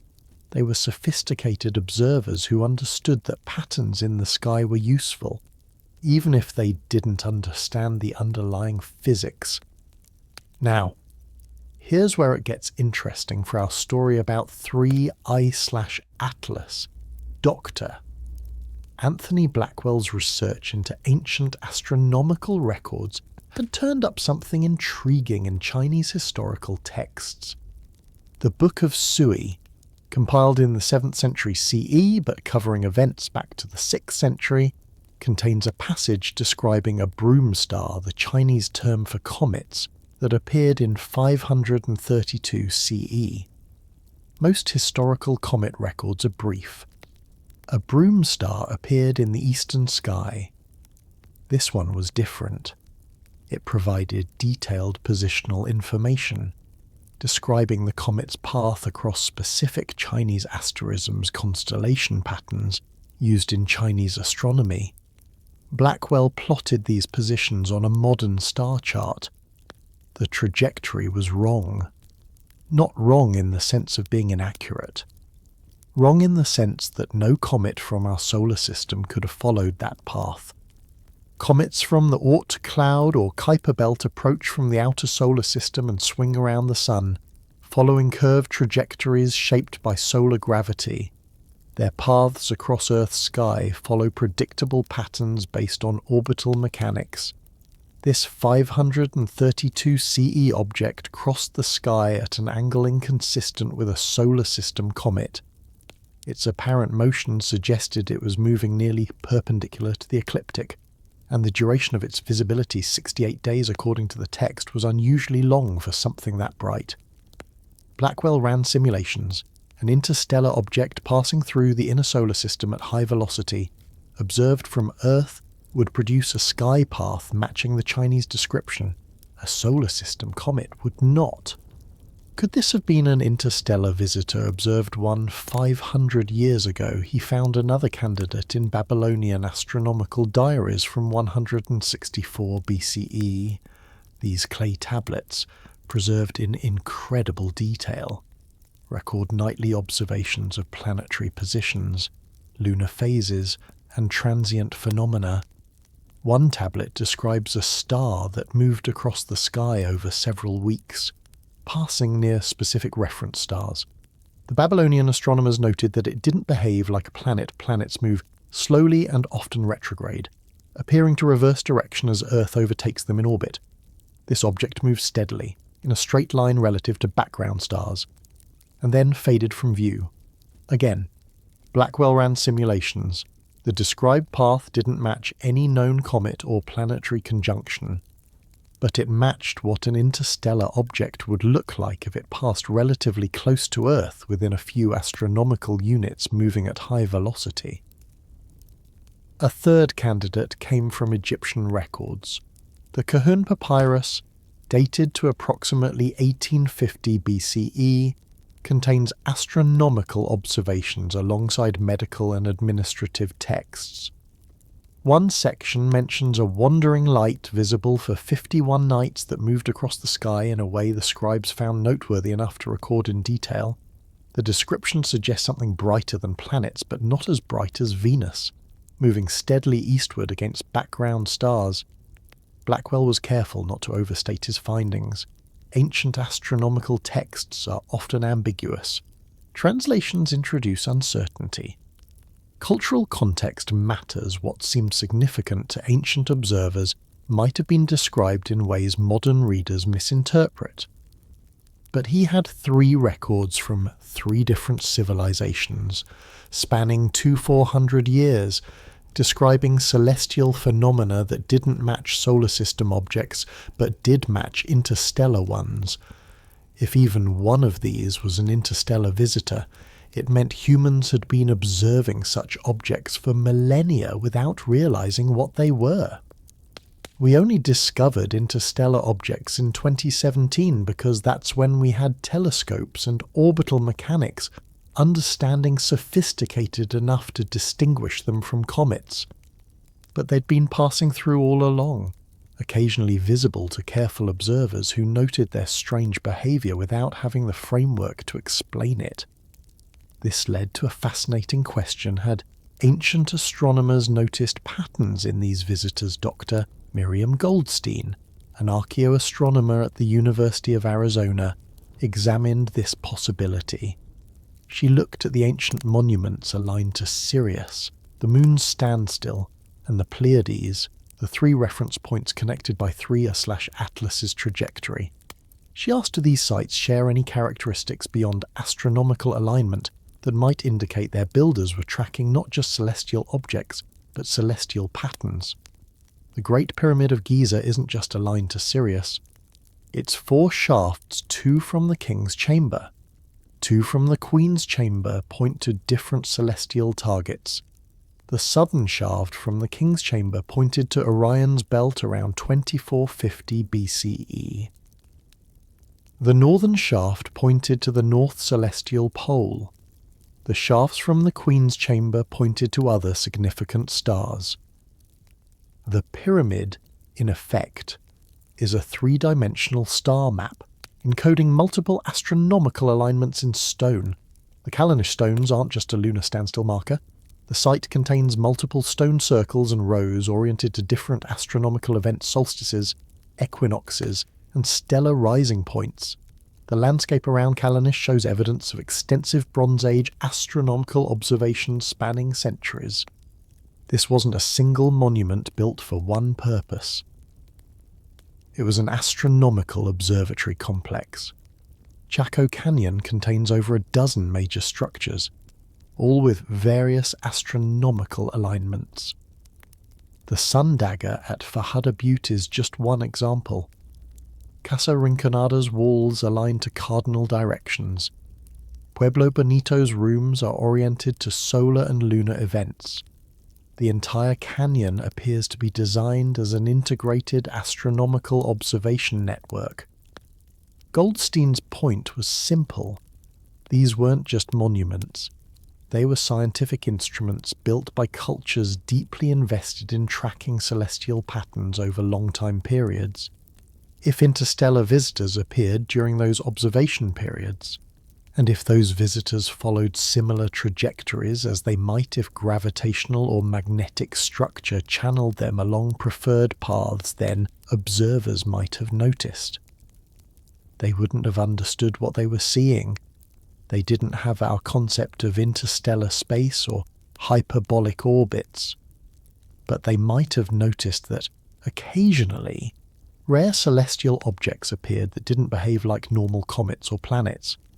And if those rare objects tended to appear from similar directions or follow similar paths, ancient astronomers might have marked those directions as significant, incorporating them into their monuments.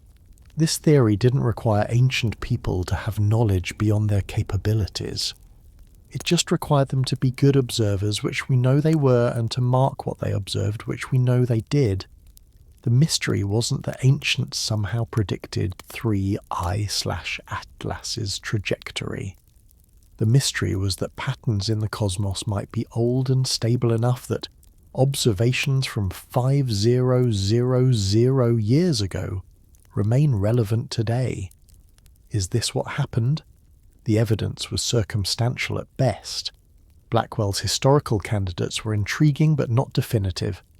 Goldstein's analysis of monument complexity was compelling, but didn't prove anything about interstellar visitors. The theory remained speculative, a possibility rather than a conclusion, but it offered something valuable, a framework that respected both ancient astronomical sophistication and modern physics. It didn't require mystical thinking or reject scientific principles. It simply suggested that the universe has structure we're still learning to see, and that patient observers throughout history might have glimpsed pieces of that structure without fully understanding it. And whether that framework was correct or not, it was about to become dramatically more relevant, because the structure 3I/Atlas was revealing wasn't finished revealing itself. The thing about scientific predictions is that they're only useful if they can be proven wrong. Karl Popper, the philosopher of science, called this falsifiability the idea that a theory isn't scientific unless you can design an experiment or observation that would disprove it. All swans are white is falsifiable because finding a single black swan proves it wrong. Some supernatural force influences events isn't falsifiable because there's no observation that would definitively disprove it. You can always claim the force is too subtle to measure. So when scientists started proposing theories about why 3I/Atlas aligned with ancient monuments, the critical question became what would prove these theories right or wrong. If gravitational corridors shaped by dark matter exist, then we should be able to make predictions. Future interstellar objects should show similar behaviors. They should tend to follow certain trajectories. They should experience unexplained accelerations when passing through specific regions. And those regions should correlate, they should form a pattern, not be randomly distributed throughout the solar system. Dr. Philip Guillen at Princeton published a paper on January 15th, 2025, laying out specific predictions. If his dark matter corridor model was correct, then the next interstellar visitor entering from the direction of the constellation Lyra, where 3I/Atlas came from, should experience a similar trajectory deviation when it reaches approximately 1.7 astronomical units from the Sun. The deviation should push it toward the same plane defined by Giza, Callanish, and Chaco Canyon. That was falsifiable, specific, measurable, testable.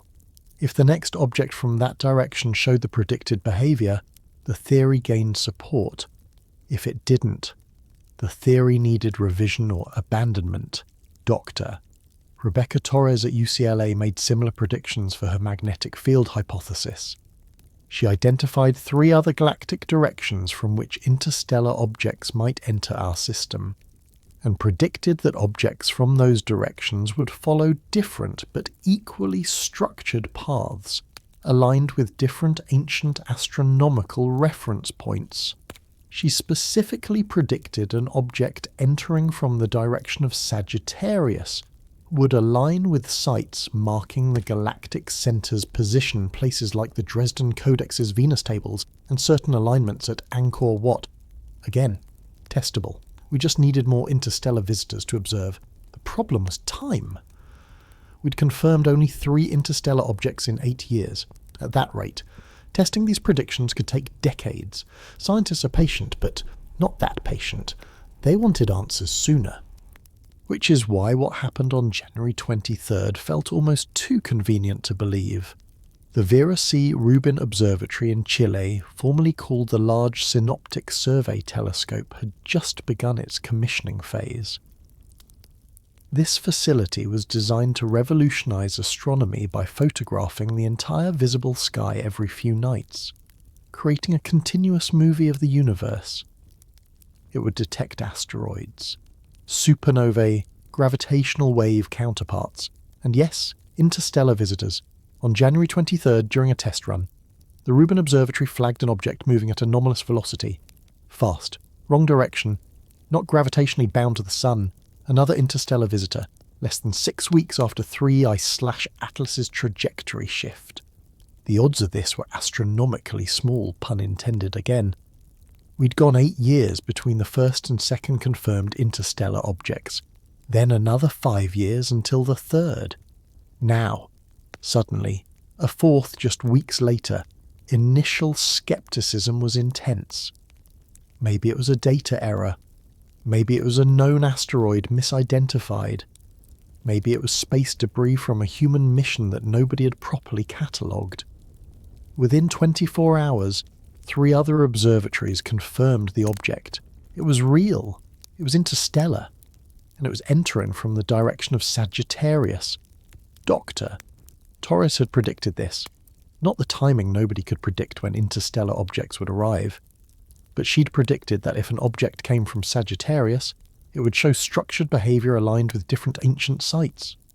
Now here was an object from exactly that direction, arriving at exactly the moment when the scientific community was primed to watch for structured trajectories.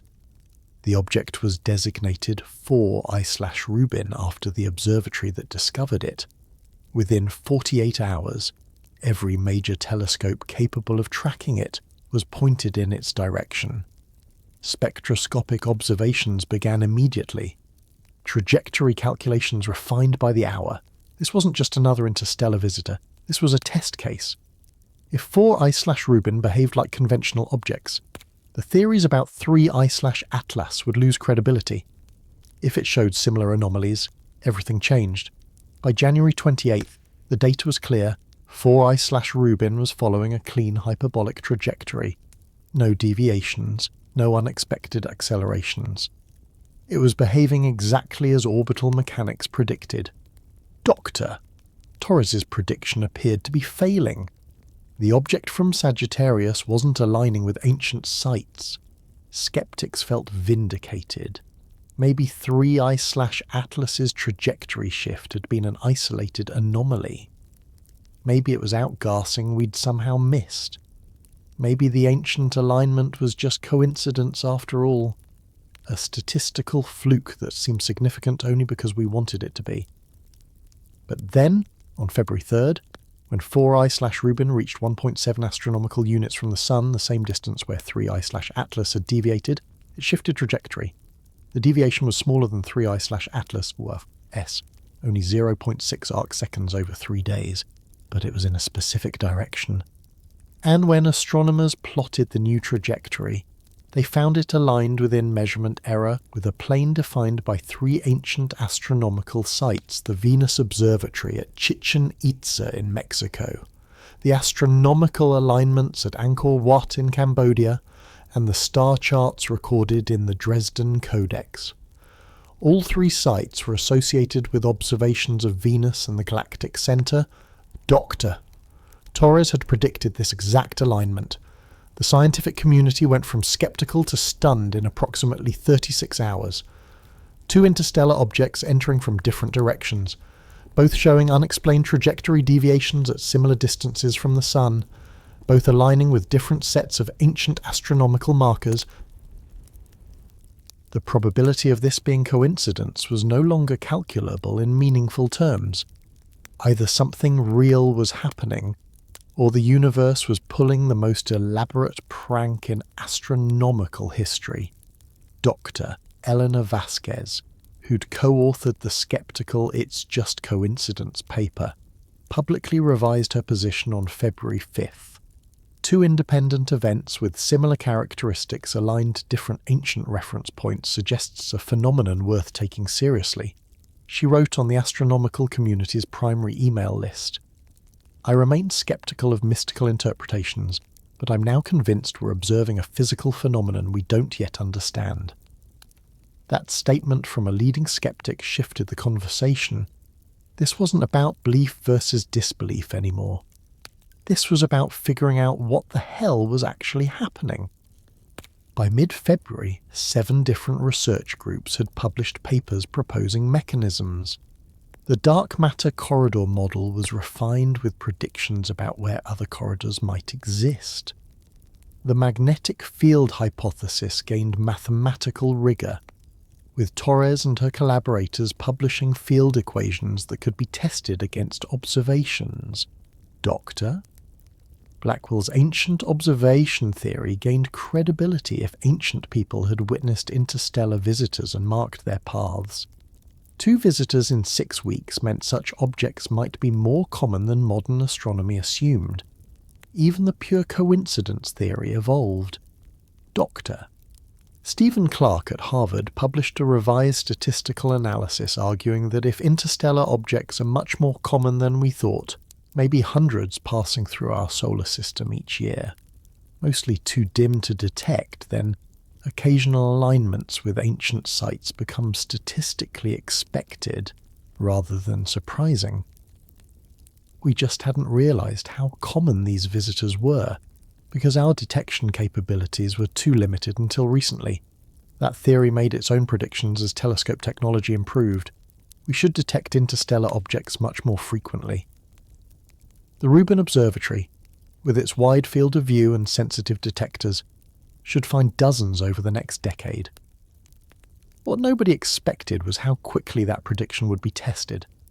Between February 15th and February 28th, the Rubin Observatory detected 6 more objects with anomalous velocities. 6 in 2 weeks. Most were small, barely 100 meters across, and most would have been invisible to earlier surveys. But the Rubin Observatory's advanced imaging systems caught them. Not all were confirmed as interstellar. Some might have been long-period comets with orbital eccentricities just below the hyperbolic threshold. Distinguishing between definitely interstellar and possibly just a weird comet requires careful orbital calculations and spectroscopic analysis that takes time, but at least 3 were definitively interstellar, and they were coming from different directions, one from Cygnus, one from Aquila, one from Ophiuchus. Different regions of the galaxy, different approach vectors, different velocities. The implications were staggering. If this detection rate held up, it meant interstellar objects weren't rare visitors. They were common. They were passing through our solar system constantly, a steady rain of material from the galaxy at large. We just never had instruments sensitive enough to see most of them. This was like discovering that what you thought was empty space is actually filled with traffic you couldn't see before. And if that traffic followed patterns, if these objects tended to move along structured pathways shaped by gravity or magnetism or some combination, then the universe suddenly had roads we'd never known existed. By early March, Dr. Nguyen's team had enough data to test their corridor model more rigorously. They mapped the trajectories of all confirmed and probable interstellar objects detected since Oumuamua in 2017, 8 objects total, entering from 6 different directions. When they plotted these trajectories in 3-dimensional space, accounting for each object's velocity and approach angle, something emerged. The trajectories weren't randomly distributed. They clustered. Not perfectly, there was plenty of scatter, but statistically more than random chance was predict. 5 of the 8 objects when their trajectories were extended backward into interstellar space, came from directions within 30 degrees of the galactic plane. That might seem unsurprising. The galactic plane is where most stars are, so objects from the galaxy should come from that direction. But the distribution wasn't uniform across the galactic plane. The objects clustered in specific directions toward Lyra, Sagittarius, and Cygnus. Those three directions aren't random. Lyra is roughly perpendicular to our motion through the galaxy. Sagittarius points toward the galactic centre. Cygnus lies along one of the Milky Way's spiral arms. These are all directions where gravitational and magnetic structure should be strongest, according to galactic dynamics models. The objects weren't just drifting randomly through interstellar space and happening to pass near our Sun. They appeared to be following pathways through the galaxy, and our solar system happened to intersect some of those pathways. It was too early to call this conclusive. 8 objects isn't a large sample. Confirmation bias is real. Scientists looking for patterns will find them even in random data. But combined with the trajectory deviations of 3 I/Atlas and 4 I/Rubin, and their alignments with ancient astronomical sites, the evidence was building towards something undeniable. The universe is more structured than we thought. And humans have been noticing that structure for thousands of years without understanding what they were seeing. And understanding what that structure actually is, that's where we needed to go next. Science doesn't advance by everyone agreeing. It advances through argument, through people poking holes in each other's work, through demanding better evidence and tighter logic. So when theories about gravitational corridors and ancient astronomical wisdom started gaining traction, a substantial portion of the scientific community pushed back hard. And they had good reasons. Dr. Patricia Freeman at Caltech was one of the most vocal skeptics. She'd spent 30 years studying orbital dynamics and had a reputation for being both brilliant and brutally honest. On March 8th, she published a paper with a title that made her position clear. Extraordinary claims require extraordinary evidence. Why we should remain skeptical of structured interstellar pathways. Her first criticism was methodological. When you're looking for patterns, she argued, you need to be extremely careful about selection bias. Selection bias is when you choose your data based on whether it supports your hypothesis, ignoring data that doesn't fit.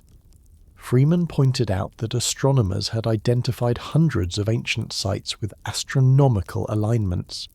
Stonehenge, the pyramids, Chaco Canyon, these are famous examples. But there's also Newgrange in Ireland, aligned to winter solstice sunrise. Machaut in Scotland, same alignment. The Goseck Circle in Germany. The Coquino Observatory in North Macedonia. Chanquillo in Peru with its 13 towers marking solar positions throughout the year. The list goes on. If you have hundreds of sites with various astronomical alignments, and you observe 8 interstellar objects with various trajectories, you can almost always find some combination that appears to align. It's the Texas sharpshooter fallacy. Again, shoot first, paint the target afterward. Claim you're an expert marksman. Freeman ran her own analysis. She took the 8 confirmed or probable interstellar objects and tested their trajectories against random selections of 3 ancient sites from a database of 247 well-documented astronomical monuments. She ran 100,000 simulations, each time randomly selecting 3 sites and checking if the interstellar objects' trajectories showed any alignment within reasonable error margins. She found alignments in 3.7% of simulations. That's 3,700 out of 100,000 random 3-site combinations. It suggested that finding some alignment between interstellar trajectories and ancient sites wasn't particularly surprising. With enough sites to choose from, you'd expect to find matches by chance alone. Doctor, Nguyen and Doctor. Torres responded immediately. Yes, They agreed. You could find coincidental alignments if you cherry-picked sites after the fact. But that's not what happened.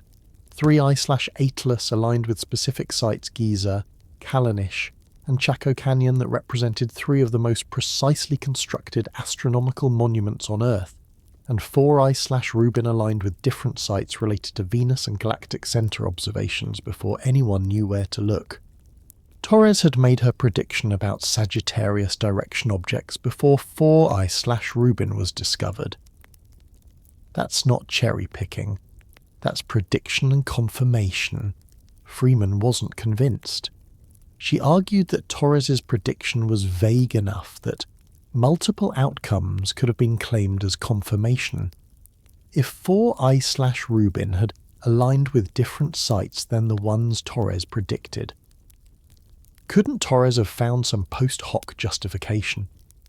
If the object hadn't deviated at all, couldn't that have been explained away as the corridor being weaker than expected? This is the problem with theories that are flexible enough to explain multiple outcomes. They become unfalsifiable. If any result can be interpreted as supporting your theory, then your theory isn't really making predictions. It's just fitting itself to whatever happens. The second major criticism came from Dr. Alan Kim at MIT, and it focused on the physics. Dark matter corridors sounded plausible in theory, but the numbers didn't work when you actually calculated them carefully.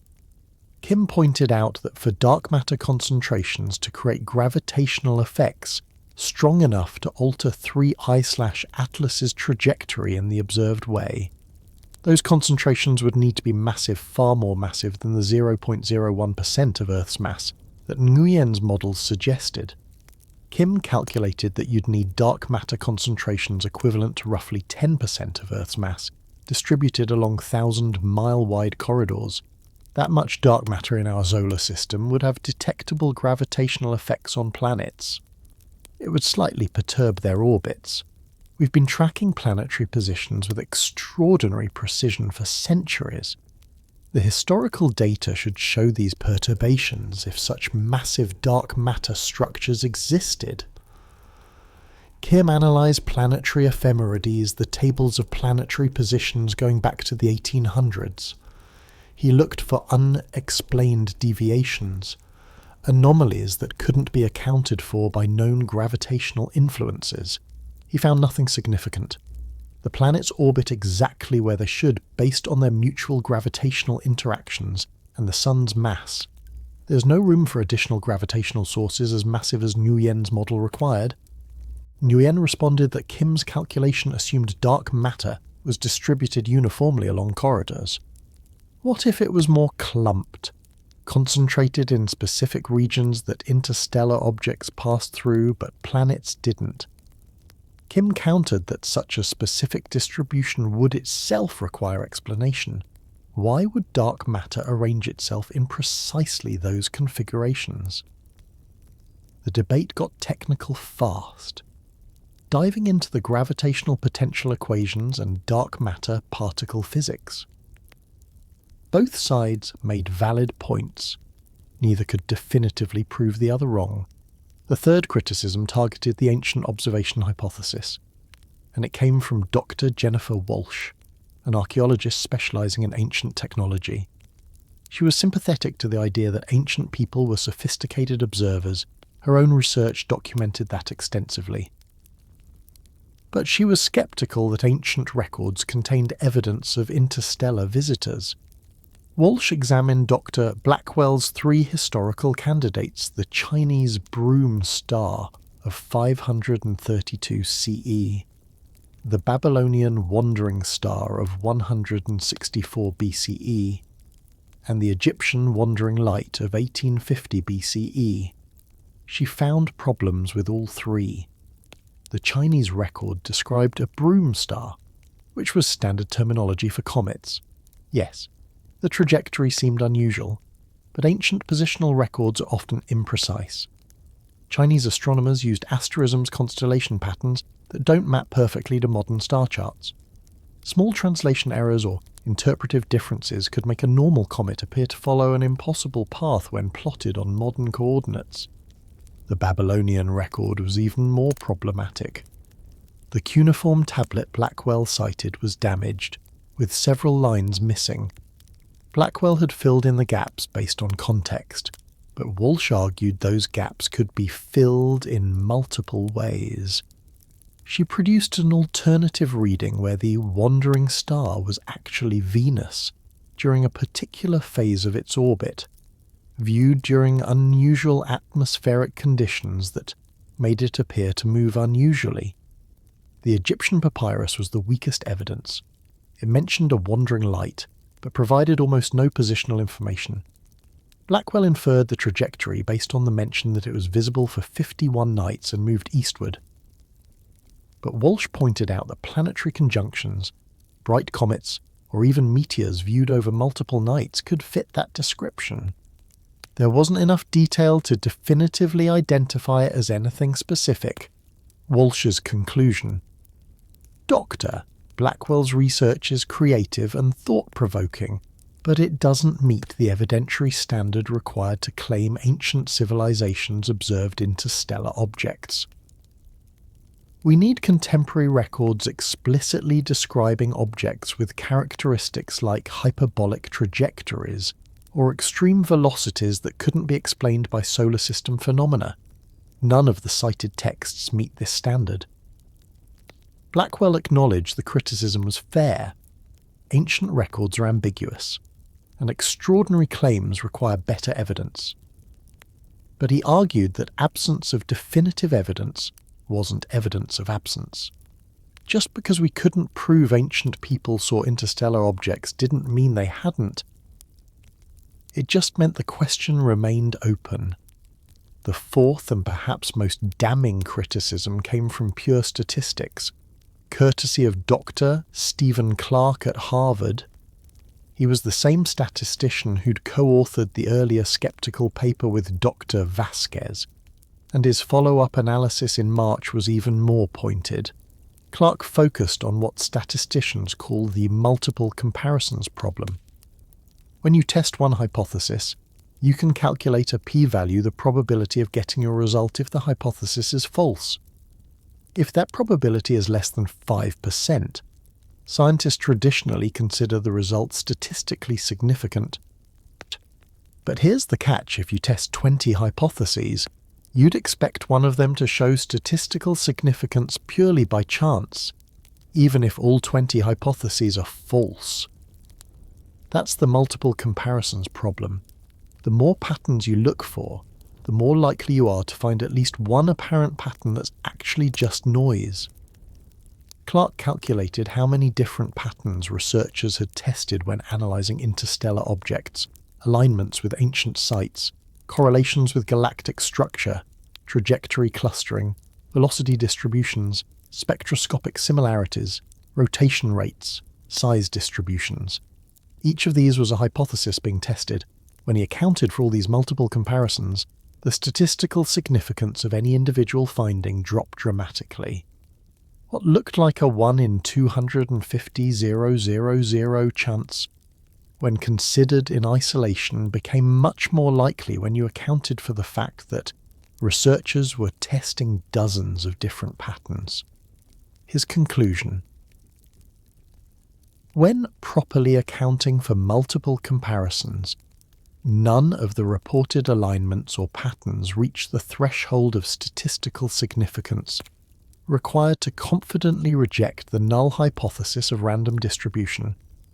That was a gut punch to the corridor theorists. It suggested that all the exciting patterns might just be what happens when scientists look really hard at limited data. But here's where things got interesting. Dr. Nguyen, Dr. Torres, Dr. Tanaka, and several others held a press conference on March 15th to address the criticisms. Rather than getting defensive, they did something unexpected. They agreed with most of the criticism. Dr. Freeman is right that selection bias is a danger. Nguyen said, Dr.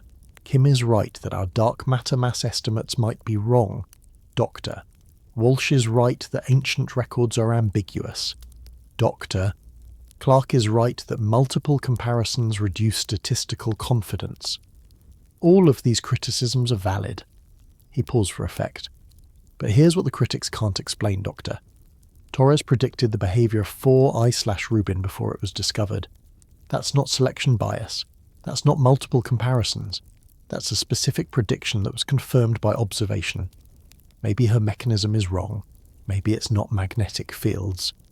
But something about her model captured real structure in the data. Torres continued, "Science isn't about being right on the first try. It's about making predictions, testing them, and refining your models. Our models might be wrong in their details, but they're making testable predictions that are being confirmed. That's how science works. The skeptics are doing their job by poking holes in our work. We're doing our job by refining our models and making new predictions. Eventually, with enough data, we'll figure out what's actually happening." "Doctor," Tanaka added, "the ancient alignment might be coincidental. We honestly don't know yet. But what's not coincidental is that multiple interstellar objects are showing trajectory deviations we can't explain with conventional physics. That's a real phenomenon requiring real explanation. Whether that explanation involves ancient observations or not, we need to figure out what's causing these deviations." It was a remarkably honest acknowledgement of uncertainty, and it shifted the tone of the debate. This wasn't believers versus skeptics anymore. It was scientists trying to figure out a genuine puzzle with incomplete data and competing theories. Some theories would turn out to be wrong. That's normal. The question was which ones, and what observations would tell us the answer. And those answers were coming faster than anyone expected. By late March 2025, the Vera C. Rubin Observatory had settled into its operational rhythm, scanning the sky every few nights like a cosmic security camera. In just 2 months of operation, it had detected 11 objects with velocities suggesting interstellar origin. 7 were confirmed. 4 were still under analysis, sometimes distinguishing between a highly eccentric solar system comet and a genuine interstellar visitor takes months of careful orbital tracking. But the sheer number was already forcing astronomers to revise their understanding. Before 2017, we thought interstellar objects were so rare that we might see one per century. Now we were seeing them monthly. The universe wasn't emptier than we thought. We'd just been looking with instruments that weren't sensitive enough to see what was really there. Dr. Sarah Chen at the Harvard-Smithsonian Center for Astrophysics was coordinating a global effort to track all confirmed interstellar visitors. Her team had built a database cataloguing every observation trajectories, velocities, compositions, rotation rates, sizes. The goal was to look for patterns across the entire population, not just individual objects. On March 28th, her team published their preliminary findings, and the patterns were striking. First, the objects showed compositional clustering. The 7 confirmed interstellar visitors fell into 2 distinct categories based on spectroscopic analysis. 3 were rocky, silicate-rich objects similar to S-type asteroids in our solar system. 4 were darker, carbon-rich objects similar to C-type asteroids. But here's what was weird. The rocky objects were all entering from one general direction, the region of sky including Lyra, Cygnus, and Hercules. The carbon-rich objects were entering from a different direction, Sagittarius, Ophiuchus, and Scorpius. That's not what you'd expect if interstellar objects were just randomly drifting through space. You'd expect compositional types to be mixed, entering from all directions. Instead, there was a directional dependence. Objects from one region of the galaxy had one composition. Objects from another region had another composition. This made sense if you thought about galactic structure. Stars closer to the galactic center formed from gas enriched with heavier elements from previous generations of stars' metallicity. Astronomers call it. Stars farther out in the spiral arms formed from more pristine gas. Planets and asteroids forming around different stars would inherit those compositional differences. But if composition depended on where in the galaxy an object originated, and if objects from specific galactic regions were all entering our solar system from similar directions, that suggested something profound. These objects weren't just drifting randomly. They were following pathways through this galaxy that preserved information about their origin. Second, there was the timing pattern. Chen's team noticed that the detection rate wasn't constant. In February, they'd found 6 interstellar objects. In March, only 1. April wasn't over yet, but they'd already flagged 3 candidates. The rate fluctuated on monthly timescales. Why would that be if objects were drifting randomly through space? Detection should be roughly constant, some statistical variation, but no strong periodicity. Chen's team analysed the timing and found a pattern. Detection rates peaked when Earth's orbit carried us through specific regions relative to the galactic plane. This suggested that interstellar objects weren't uniformly distributed through space. They were concentrated in certain regions, and as Earth orbited the Sun, we periodically passed through these regions, seeing more objects. It was like driving through a swarm of bugs. You hit more of them when you're moving through the dense parts of the swarm. This had huge implications. It meant the space around our solar system wasn't isotropic, not the same in all directions. There was structure, pathways, concentrations, exactly what the corridor theories predicted. By mid-April, NASA had convened a special task force to coordinate observations and theoretical work. The International Astronomical Union established a new working group specifically focused on interstellar objects. The European Space Agency began planning a mission still years away from launch, but now officially in development to send a probe to intercept and study an interstellar visitor up close.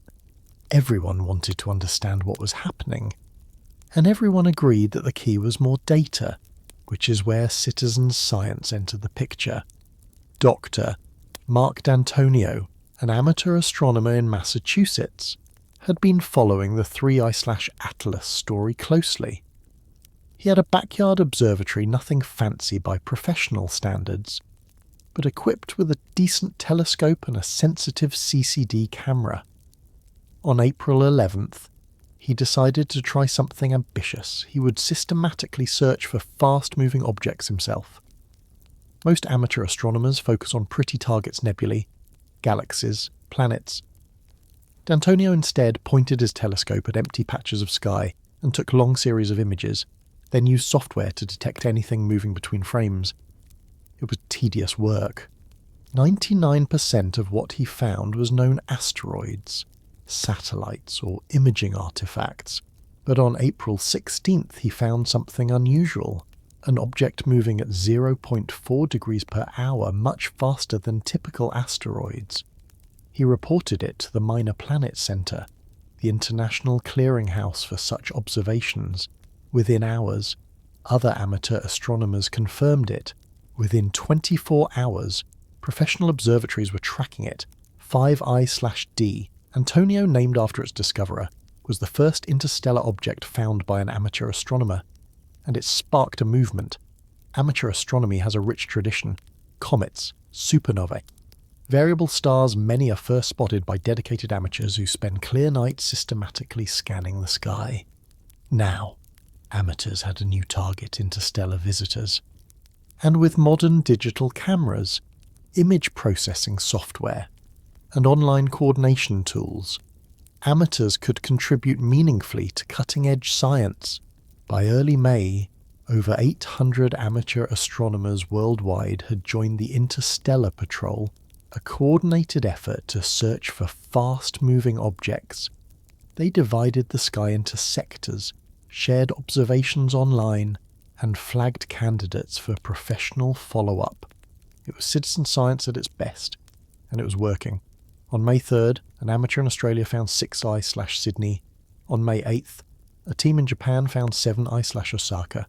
On May 14th, a teenager in California, 17-year-old Emma Rodriguez, using her high school's telescope for a science project, found 8I/Rodriguez.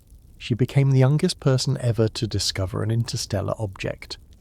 Her school principal declared it Emma Rodriguez Day and gave her class the day off to celebrate. She appeared on national news. NASA sent her a congratulatory letter. The detection rate was accelerating. Not because interstellar objects were becoming more common, they were always there, but because more eyes were looking, with better tools and better coordination. By June 2025, the confirmed interstellar object count reached 15, and with 15 objects, patterns that were tentative with 8 became statistically robust with 15. Dr. Chen's team updated their analysis on June 10th, and the findings were unambiguous. Trajectory clustering confirmed. The objects weren't entering from random directions. They showed strong directional preferences correlated with galactic structure. Compositional clustering confirmed rocky objects from one set of directions, carbon-rich objects from another set, with minimal overlap. Timing periodicity confirmed. Detection rates peaked monthly in a pattern matching Earth's position relative to the galactic plane. And one more pattern emerged with the larger dataset. Trajectory deviations weren't random. Of the 15 objects, 9 showed measurable trajectory shifts as they passed through the inner solar system. All 9 shifts occurred when the objects reached between 1.5 and 2.0 astronomical units from the Sun, roughly the orbital distance of Mars. And all 9 shifts moved the objects' trajectories toward better alignment with planes defined by ancient astronomical sites. This was no longer a quirk of 1 or 2 objects. This was systematic behavior across the entire population. The skeptics had to acknowledge something real was happening. Dr. Freeman published a revised paper on June 15th. While many questions remain unanswered and alternative explanations must be rigorously explored, the accumulated evidence suggests interstellar objects interact with structure in our solar system's local environment in ways not predicted by standard orbital mechanics. Whether this structure is dark matter concentrations, magnetic field configurations, or some other phenomenon remains to be determined. That was as close to "I was wrong" as a scientist of Freeman's stature would get in print. But it signalled a shift. The debate was no longer, is this real? The debate was, what's causing it? Space agencies was taking notice too. On June 20th, NASA announced the Interstellar Pathways mission, a dedicated space telescope designed specifically to detect and track interstellar objects. It would launch in 2028 and operate for at least 5 years, cataloguing hundreds or thousands of visitors. The European Space Agency committed to a complementary ground-based survey network. China announced its own interstellar tracking program. And on July 1st, the National Science Foundation awarded $15 million in grants for theoretical research into gravitational corridor mechanisms, galactic structure influences on solar system dynamics, and the archaeological investigation of ancient astronomical observations. Dr. Blackwell received funding to conduct a comprehensive survey of historical astronomical records from every major ancient civilization, specifically looking for observations that might document interstellar visitors. The field was exploding. Graduate students were writing dissertations on interstellar object dynamics. Tenure-track positions were opening at universities specifically for interstellar studies. Conferences were being organised. New journals launched. It was the beginning of a scientific revolution. But amidst all the excitement, one question lingered. The question that had started this entire journey back in December. Why did ancient humans mark these particular directions? Was it coincidence just documenting celestial objects they found important, which happened to align with gravitational structure? Or had ancient astronomers noticed something about these directions specifically, some subtle pattern in celestial motions that made these directions seem significant, even without understanding why Dr. Miriam Goldstein at the University of Arizona was pursuing that question through a different angle. She wasn't looking at monuments, she was looking at myths. Cultures around the world have myths about sky rivers or celestial roads. The Milky Way itself was often described as a river or path in mythologies from Greece to China to Native American tribes. What if some of these myths preserved observations of structure in the sky, not metaphorical structure, but actual physical structure that ancient people noticed empirically? The Aboriginal Australians have songlines paths across the landscape that encode astronomical and navigational knowledge. Some songlines describe routes that stars follow across the sky. The Inca had seke lines, conceptual lines radiating from Cusco that connected sacred sites and aligned with astronomical events. The Dogon people of Mali have traditions about paths between stars that some researchers have argued show suspiciously accurate astronomical knowledge. What if these weren't just metaphors? What if ancient people, watching the sky for generations, noticed that certain celestial events, rare apparitions, unusual stellar motions, patterns in comet appearances tended to cluster along specific directions? What if they encoded that knowledge in monuments, myths, and cultural traditions, preserving information about cosmic structure they couldn't explain but could clearly observe it was a beautiful idea? But proving it required finding ancient records that explicitly described patterns we could now verify with modern observations.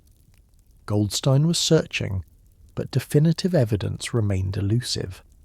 Still, whether the ancient connection was real or coincidental, one thing was certain: we were discovering that the universe is far more structured than we'd imagined. Space isn't empty. It's threaded with pathways shaped by forces we're only beginning to understand. And 3 Ice/Atlas, with its impossible alignment, had been the key that unlocked our ability to see those pathways.